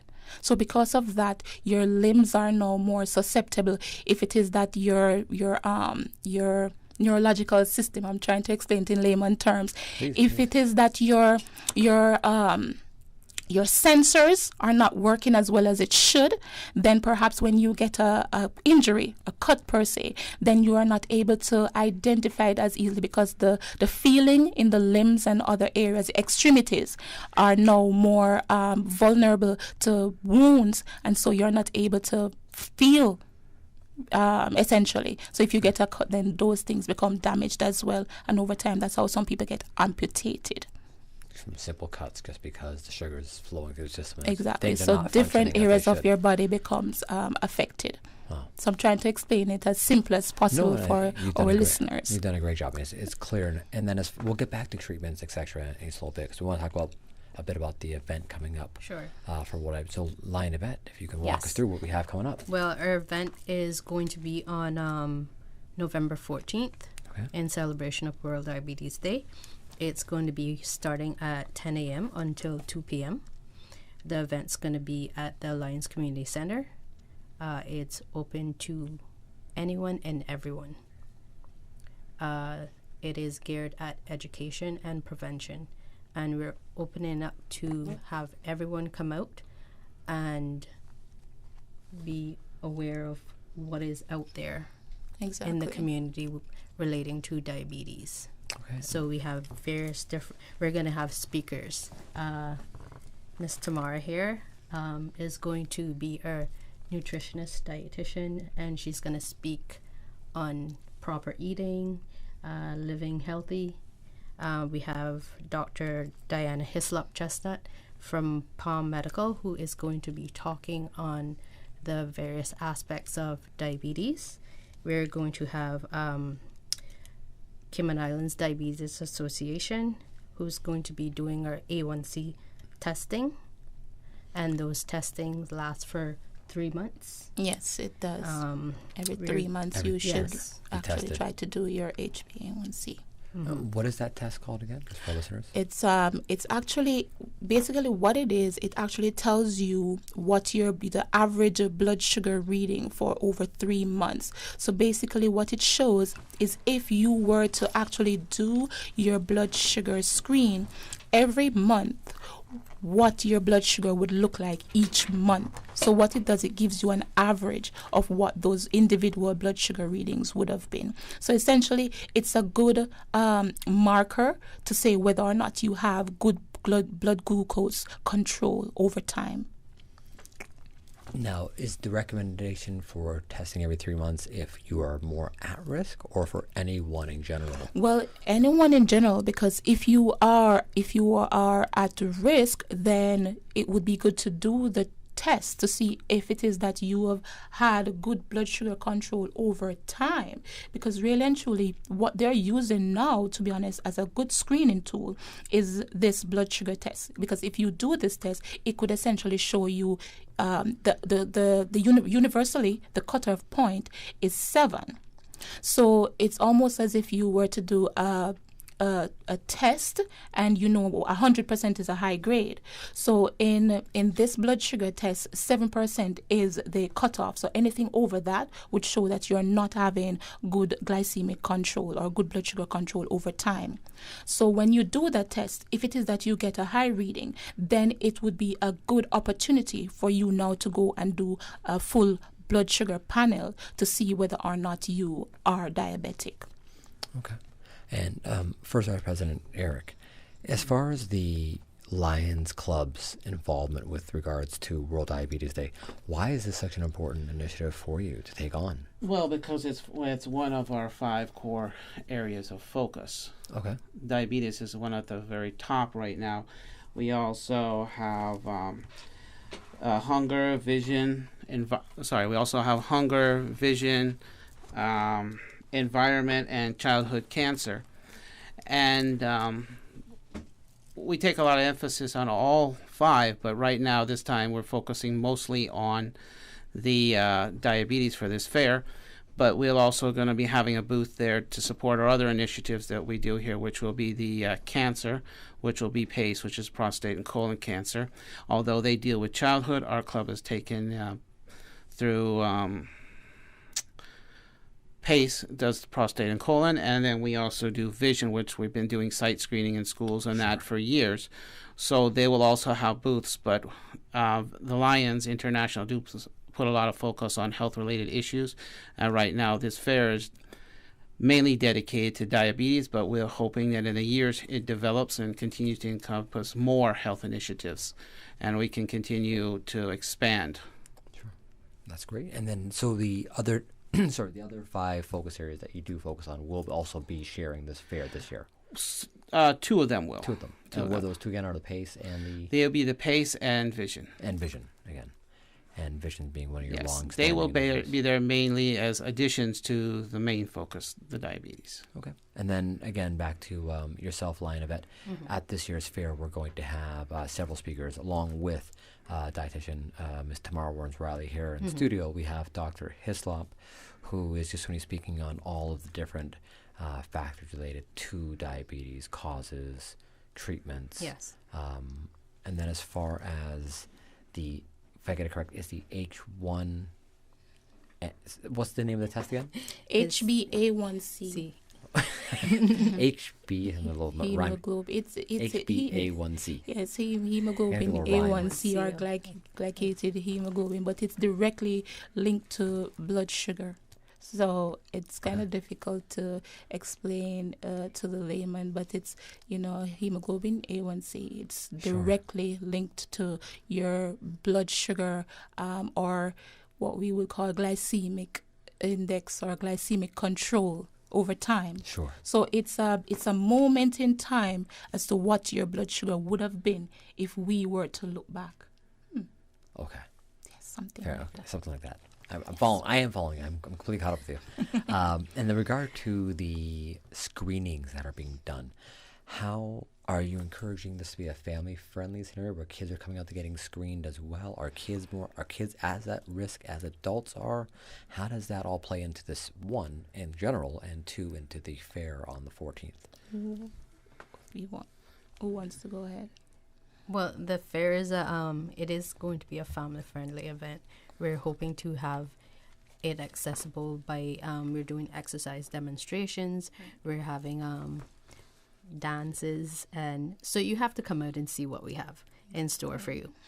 But it is a family event because diabetes does not distinguish between age and gender. So we want everyone to come out and get tested. And for those that cannot come out, if you go on our Lions Facebook page, we have our district who has provided a test model, so you can go on there and take the diabetes test and see what your numbers are. So you go onto Lions Facebook page. Yeah. It's a risk factor test. Yes. It's a, what's it called? A risk factor test. Risk factor, got it. Okay. Yes. All right, so that's just a 5-question test, and then something of the sort. Yeah. But you are essentially looking at your risk of developing diabetes. Okay. So we'll go ahead and send that to, so you can pass that on to your Facebook page. Sure. So that's that's the 5. That's the risk test for those. And the thing is, research has shown that kids are becoming more and more prone to developing diabetes at a younger age, because what we're having now is more maturity onset diabetes in youth, because long in time past we used to say that diabetes affects people of older age. But because of changes over time, changes in the foods that we consume, changes in our activity levels, we find that children are becoming more and more prone to developing diabetes at a younger stage. There is pediatric diabetes, which is essentially different from lifestyle-related diabetes. And so what we are looking at is the fact that our children are now becoming more at risk for what we call lifestyle-related diabetes, which is type 2 diabetes. Yes, I was about to say lifestyle that. is type 2. Yes. Got it. Okay, so walk us through then the difference between type 1 and type 2 diabetes and pediatric diabetes and lifestyle diabetes. Well, pediatric diabetes, previously known as type 1 diabetes, still known, people still call it that, but it's really type diabetes in the young, and that is something that you cannot control. It's where the pancreas really doesn't produce the insulin that is the vehicle to take the sugar around the body itself, and that is something that is not really preventable. It occurs. There is no fault of anyone's. It's just that it happens. As it relates to type 2 diabetes, this is no more preventable because it is related to our lifestyle, how we live, the things we consume, on a daily basis.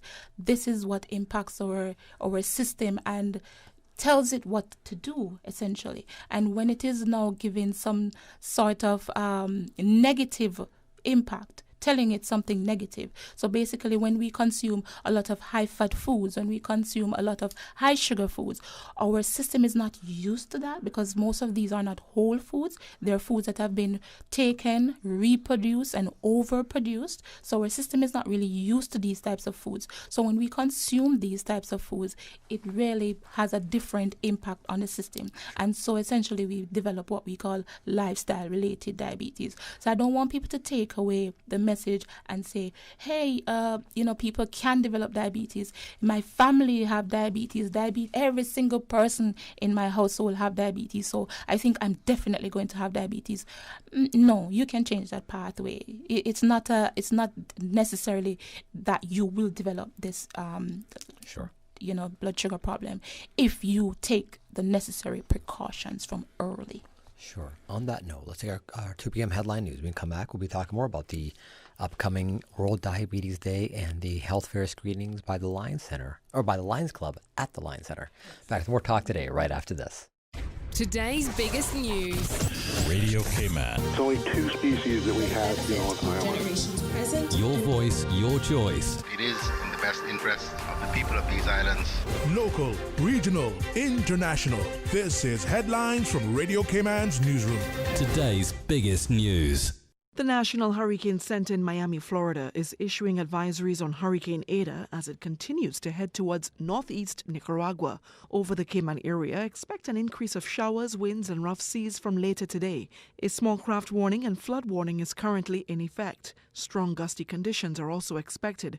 The Cayman Islands National Weather Service will continue to monitor the progress of this system. For further details, visit www.nhc.noaa.gov. Good afternoon, I'm Dion Anglin with your headlines and news elsewhere. Sweden has limited to 8 per table the number of people sitting together in cafes and restaurants amid a sharp rise in coronavirus infections. Sweden has reported 31 COVID deaths since Friday, taking the death toll to 5,969, far higher than its neighbors. Unlike them, Sweden has never imposed a nationwide lockdown. And a 13-year-old Christian girl in Pakistan who was allegedly abducted and forced to convert and marry a Muslim man has been rescued. The recovery of the girl came nearly a month after the girl's parents alleged that she was abducted by a 44-year-old man. The courts had failed to act earlier because they accepted statements the girl gave saying she was 18 and had married of her own free will. But pressure from campaign groups and a public outcry prompted action. That's a wrap of your headlines. I'm Dion Anglin. For the latest in news and information, follow Radio Cayman on social media, Facebook, Instagram, Twitter. Download the Radio Cayman app or log on to our website, radiocayman.gov.ky. Your voice, your choice, your radio. Maintaining a strong mind and body through sports and general healthy living is a good course of action. But what about your spiritual man, your inner man? He has to be awakened, fed, exercised, strengthened, and led according to the will of God. So, have you heard the call? I'm Evangelist Brother Joseph Joey Ebanks, and I'm inviting you to worship Wednesday and Thursday nights at 7:30. We are bringing the Word of God to our communities as Jesus commanded. Faith comes by hearing, so come and hear. Bring your own chair or simply park and listen to the Word of God from your vehicle, covering the Cayman Islands with the Word of God, one community at a time.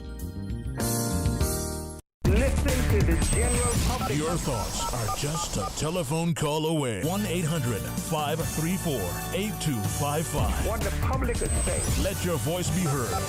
And now, Radio Cayman's Talk Today.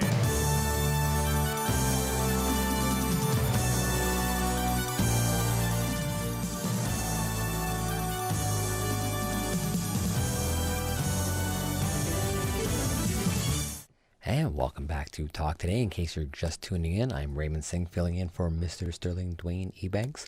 As always, we do welcome your stories, feedback, and questions and invite you to join our conversation. Simply dial 1-800-534-8255, or you can WhatsApp us at 925-3261. We are pleased again to have in studio from the HSA dietitian, Miss Tamara Worms-Riley, and then from the Lions Club of Grand Cayman, First Vice President Lion Eric Anderson and Lion Yvette McField. Thank you again for joining us on Talk Today. And we are here discussing World Diabetes Day, which is recognized annually on November 14th. This year, the Lions Club of Grand Cayman will be organizing a mini health fair and screening at the Lions Center on the 14th from 10 a.m. to 2 p.m. A full-day event, family-friendly events, which includes speakers Dr. Hislop, who is going to be talking about the causes, and all of the different facets that go along with diabetes. Dietitian Ms. Tamara Worms-Riley will also be speaking at the event, and they will be doing screenings, the HbA1c. Did I get that right? That's correct. I got it right. It took me a few times, but I got it. Screenings at the Lions Center as well, and these are screenings to show you if, I believe, you are at risk of diabetes. But they will have exercise demonstrations. They have some dances lined up. They will have displays from Young Living, which is in essential oils, Firm, Himalaya, health food providers. Is that? No, they're healthy products. Healthy products, yes. Blue Water Medical Supply will be on hand, and they'll be also offering diabetes-friendly snacks. That's great. Now, I believe during the break we were discussing a support group that is also on offer. Tell us a bit about the support group before we get into all the stats related to diabetes. Yeah, we have the diabetes support group who's going to be there. They're going to be handing out some pamphlets, I guess, showing you that there is support for this area of health, and showing you that there is life with diabetes. Exactly. So, yeah. And it's important to be a part of a support group as well, because oftentimes when you have other people with the same condition, because I remember working, just with children with diabetes, I remember going to the camps, and once they realized that it's diabetes camp for children with diabetes and their peers, once they realized that there were others just like them, they were more, better controlled. They felt better about themselves, that there were other people out there just like them, and they did better essentially over time. So once we realize that we have support, we tend to do better when we find that we have people that we need to, somebody that we can talk to and we can lean on. Absolutely. Right. No, we're going to get into the stats related to diabetes in just a moment. But when we talk about the two different types, the type 1 and type 2, type 1, is type 1 a genetic situation, or is that a part of is there any research to suggest what causes the type 1? There are thousands of research out there, but they have still not pinpointed whether or not it's genetic or it's something that just happens. But I know that research has shown that some people who may have some sort of diabetes in their family tend to have this issue after being born for a number of years. Then doing certain tests, it shows that they are prone to developing type 1 diabetes. However, as I said, there is not enough evidence out there to suggest that it is something that follows from generation to generation. Sure. But there is still so much research ongoing, because I've been to, I presented at so many type 1 diabetes conferences, and I realized that so much work is being done in this area, but it's still not. And for those parents at home, since this is a pediatric attacker, right. What should parents be looking for with regards to pediatric diabetes? What are the symptoms that their children might be experiencing? If your child is a lot more if you have a very active child and your child is a lot less active, if your child is more sleepy, more sluggish, tired, constantly drinking lots and lots of water, frequent urination over time, something that is more frequent than the normal. Those are some signs and symptoms that you really need to look out for. Sometimes just look in your child's eyes, you probably will see the difference, because what I've realized, and as I said before, I've worked in this area before, so sometimes the children, their eyes look a little bit more, droopy until they have gotten the treatment they need, but they essentially become more sleepier in classes, less active, sluggish. They tend to be craving a lot more sweets than usual. So those things, and if they're drinking just more water than a child would normally want to drink, it's something that you probably, although it's not to say that if your child is drinking a lot more water, they are diabetic, because that's a good thing. But you look for other symptoms, just more frequent urination and sleeping over the time that they would usually sleep. Sure. So sleep cycles are going to be different. And this is all linked to the fact that their body is not processing the sugars. The sugars as well as it should. Okay. Right. So those are some things you probably could look out for. Sure. But look for a combination of symptoms rather than just one symptom. Okay. And is the test for type 1 and type 2 diabetes the same? More than likely, it is the same, but there are other detailed tests that are done. I know that they have the diabetes specialists, such as Dr. Hislop, who works with children with type 1 diabetes. But I know that there are more in-depth tests that are done to make sure that this is what they're seeing.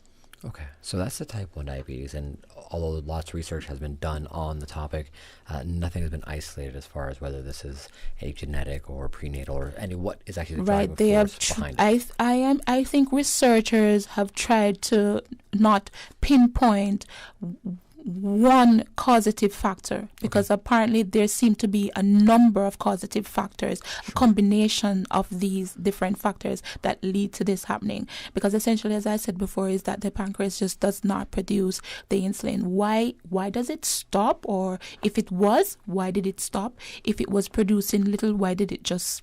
Sure. You're right. So I think there is quite a number of things that goes on. And so because of that, they have tried to use evidence-based practice and evidence in their research to show the different aspects of what affects the child in terms of this condition. But they have not yet pinpointed to say, yes, I definitely think that this is genetic. Okay, and then so changing course now to the type 2 diabetes, which is where I think a lot more focus is being placed on with this event with regards to healthier lifestyle, healthier eating, because a better quality of how people treat their bodies. Right. With this type of diabetes, what are the driving causes for type 2 diabetes and this lifestyle diabetes? Well, I think as I mentioned previously, is that over the decades, I realized that even though we have become a more fast-paced society, we have essentially also slowed down. We have become more productive in our jobs, but we have become a lot slower in our own personal life. So basically, we are more convenience driven. So we want convenience food that doesn't take long to prepare. We want the convenience of not taking the bus or walking to work, so we buy a car. So the globalization has essentially slowed us down, but made us more productive in terms of our jobs. So I really do believe, and research has shown, so even though my beliefs is tying in with research has shown that really globalization has led to type 2 diabetes in our lives, because really and truly the mere fact that convenience has led us to really become a slower set of people in this generation than our previous generation. What has happened is that the things that the convenience has brought us to diabetes.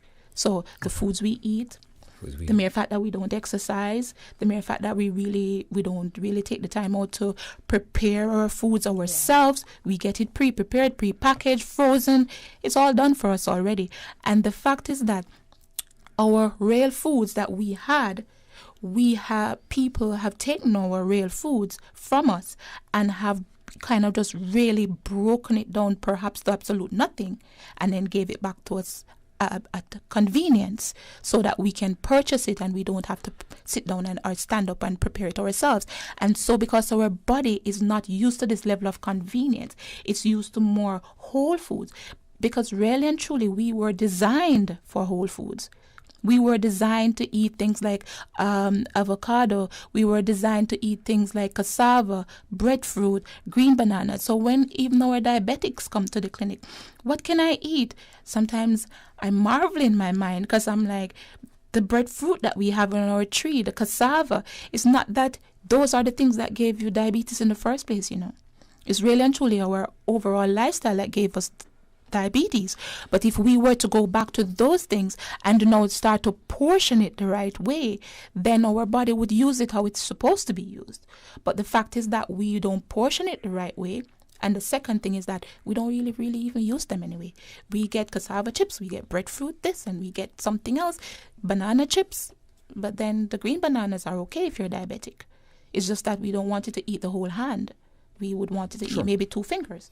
So I think that is the difference. Convenience has really brought diabetes to us on a platter. platter. I have one question I'm going to ask it, then we're going to go to a commercial break, and when we come back, I'm going to have you delve into some of that answer, and that is those who are already doing it. Yes. Those who are already food prepping, those who are already using whole foods, who are cooking wholesome, they're not going to be attending your fair. They're already aware of what to do. They're already in a lifestyle habit and pattern.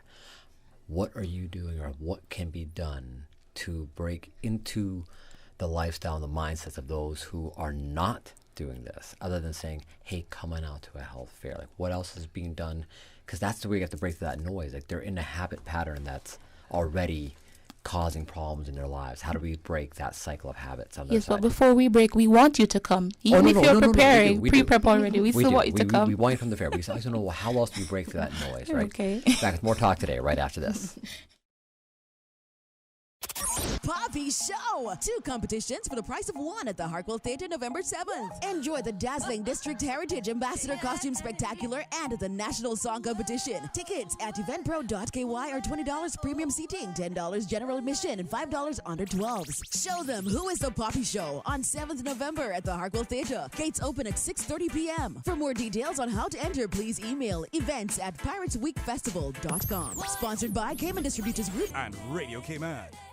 Now you can listen to Radio Cayman everywhere. Everywhere. Can you hear me now? Everywhere. Everywhere. Yes, right from your Android or iPhone. Download the Radio Cayman app now on your Android or iOS phone. The Radio Cayman app is where you can listen to Radio Cayman everywhere you go. Everywhere we go, we go. Everywhere we go, we go. Find it in the Google Store, the Apple Store, or use the link at www.radiocayman.gov.ky. Yes, now you can listen to Radio Cayman everywhere. We give you honor and praise, adoration and glory. Radio Cayman.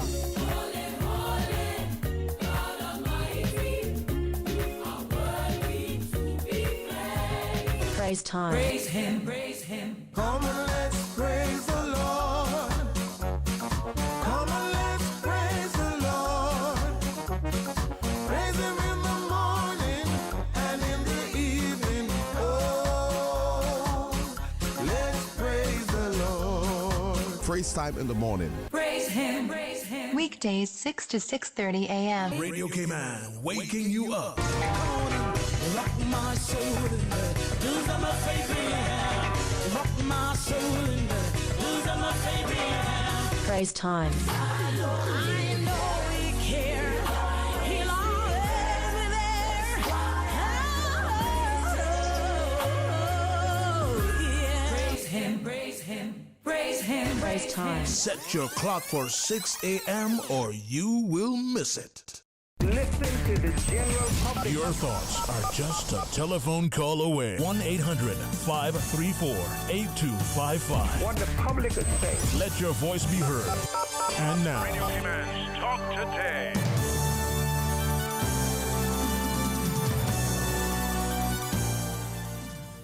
And welcome back to Talk Today for the tail end of our show. If you are only just tuning in, you've missed a great show today.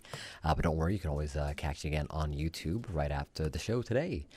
I am Raymond Singh, filling in for Mr. Sterling Dwayne Ebanks, and we have in studio dietitian from the HSA, Ms. Tamara Worms-Riley, from the Lions Club of Grand Cayman, First Vice President Lion Eric Anderson, and Lion Yvette McField, here discussing World Diabetes Day on November 14th and their upcoming mini health fair at the Lion Center from 10 to 2 p.m. on November 14th. They have speeches, they have other health booths being set up for both the vision care and the PACE events, the exercise demonstration, dance.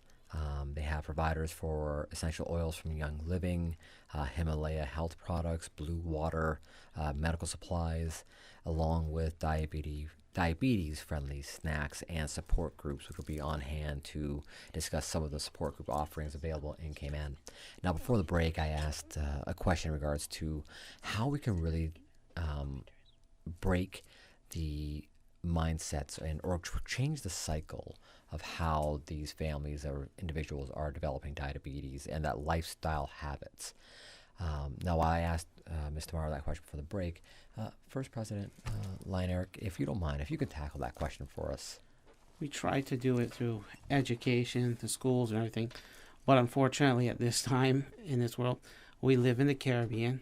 We're known to be stubborn people. We're very obstinate. They have a saying on this island, what ears don't hear, asses will feel.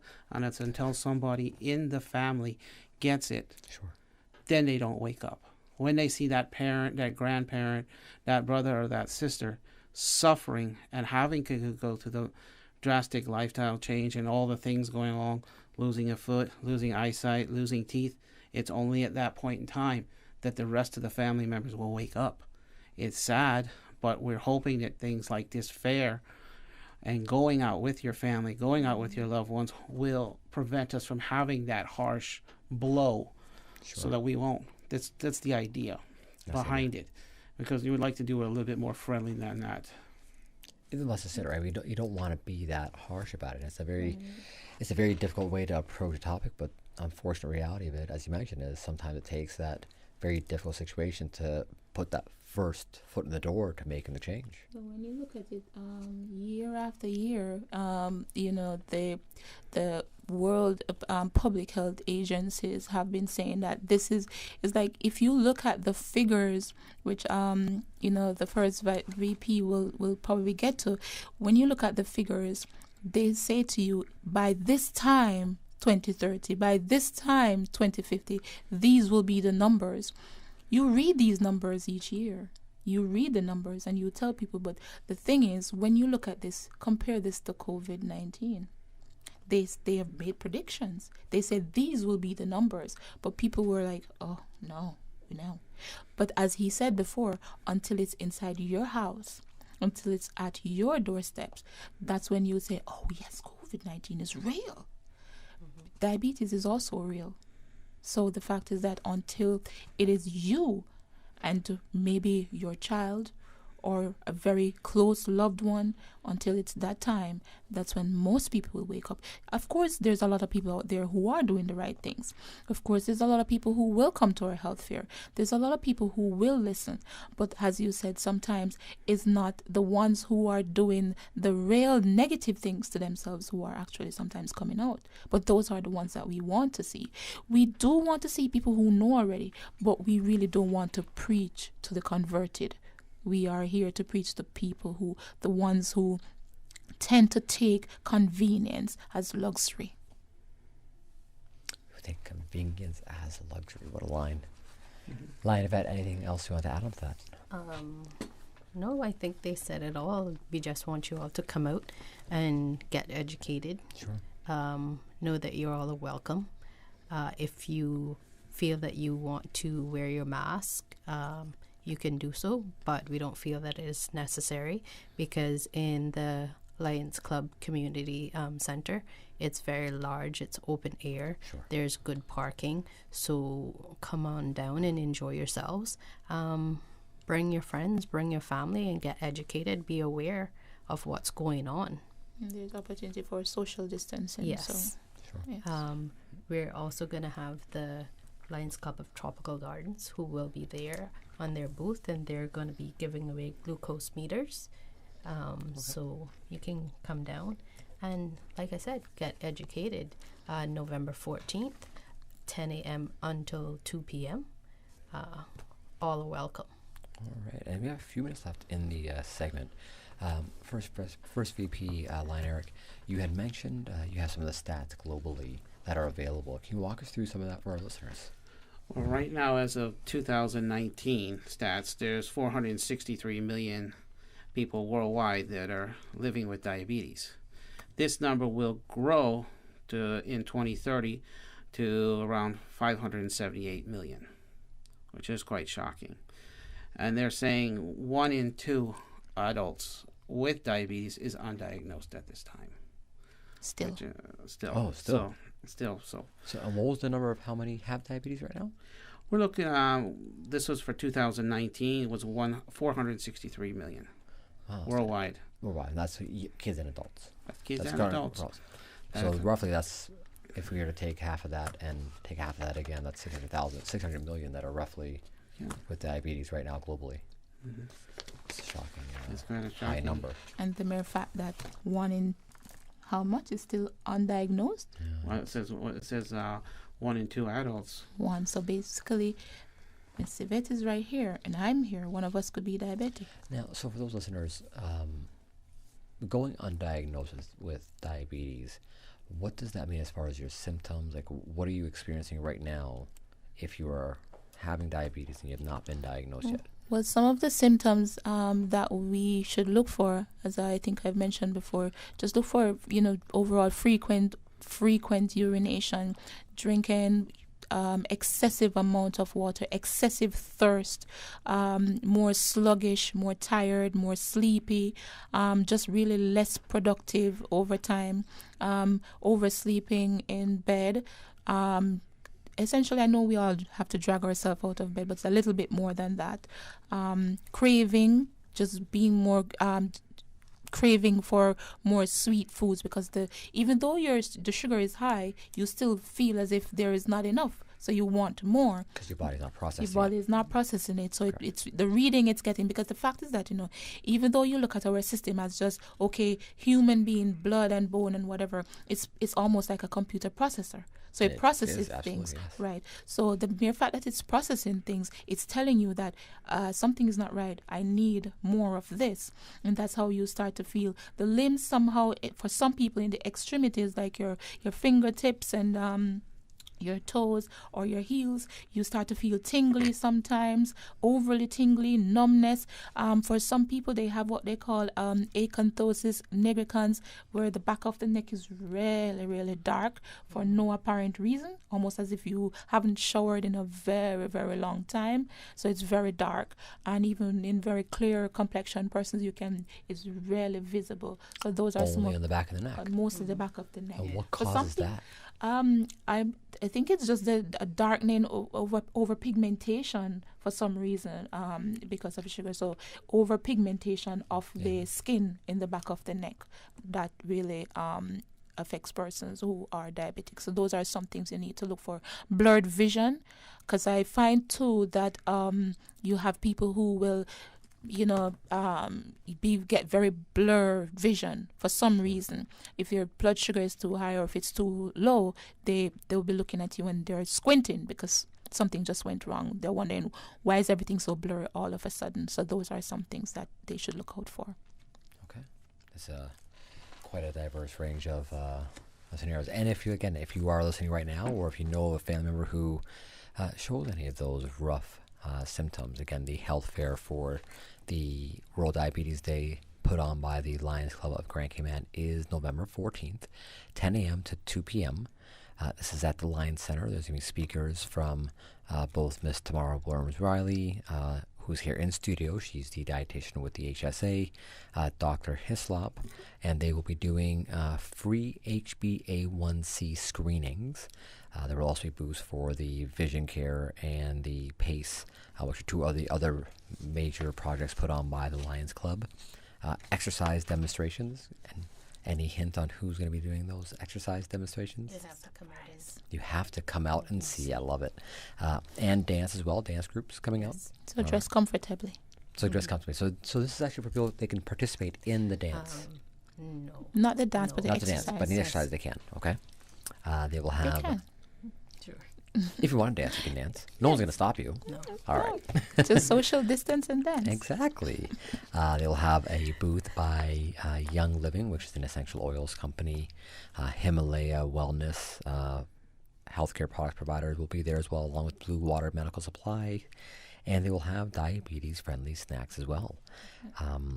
Support group offerings, and if I get it correct, the Lions Club of Tropical Gardens will also be with you all together, providing glucose meters free to the public. Yes. Anything else I forgot? Yes, one more thing. We will also be raffling a diabetes-friendly basket from the Public Health Department as well. So if you want to be in the number, if you don't have a ticket, you don't have a chance, so come and sign up to drop your name in the raffle basket. Okay. And we're going to be celebrating 18 wonderful nurses who have been giving their support to diabetes in the Cayman Islands. So we're going to show our appreciation to them. That's fantastic. Come out and help us So celebrate how many them. nurses? 18. 18 nurses. Right. That's fantastic. So they'll be given a token of appreciation because remember, it's the year of the nurses, and the International Diabetes Federation, wants people to understand that nurses have been very, very involved in diabetes care over many centuries, and also the fact that they have also been on the front line. So imagine dealing with not just COVID-19, but COVID-19 and other underlying conditions such as diabetes. So that's one of the reasons that they are really commemorating our nurses this year. But also I want the persons out there listening, if it is that you can't make it to the event, please also know that the clinics are open. So don't just think of the event itself, but the clinics are open. So get tested. That's fantastic. We do have to get to the end of our show here, but really quickly for those listeners out in our sister islands and in Cayman Brac, will there be any form of a health fair for our sister islands? Or if not, what is available for them to reach out and find out more information? Well, will there be Lions Club? Well, I'm not sure if Lions Club is planning, because I know usually each year there's an extension to the BRAC, because I've been involved in that over the years as well. So I know that there's usually an extension to the BRAC as well. So for the BRAC community, there is usually an extension. Sometimes it's not on the exact day because they don't really have a dietitian there, but I know that usually there's always planned events from the BRAC community hospital as well. That's great. And if they want any more information on the November 14th Diabetes Day event at the Lions Center, where can they go to find out more information? They can go to the Lions Club of Grand Cayman's Facebook page. That's great. Thank you so much all for coming in. We do appreciate it. On that note, we do need to call it a wrap for today's show. Thank you again to all of our loyal listeners out there in Radio Cayman Nation, to Miss Susan Watson and our guests from the Cayman Turtle Center, the HSA, and the Lions Club of Grand Cayman. It has been a pleasure bringing you talk today, and on behalf of the entire Radio Cayman family, thank you for sharing your afternoon with us. I'm Raymond Singh. God bless, and have a safe and dry rest of your Tuesday.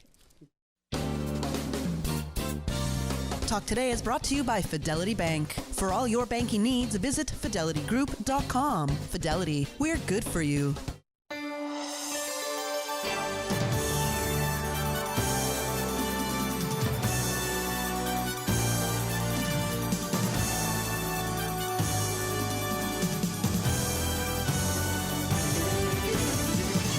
Shaken yet standing firm.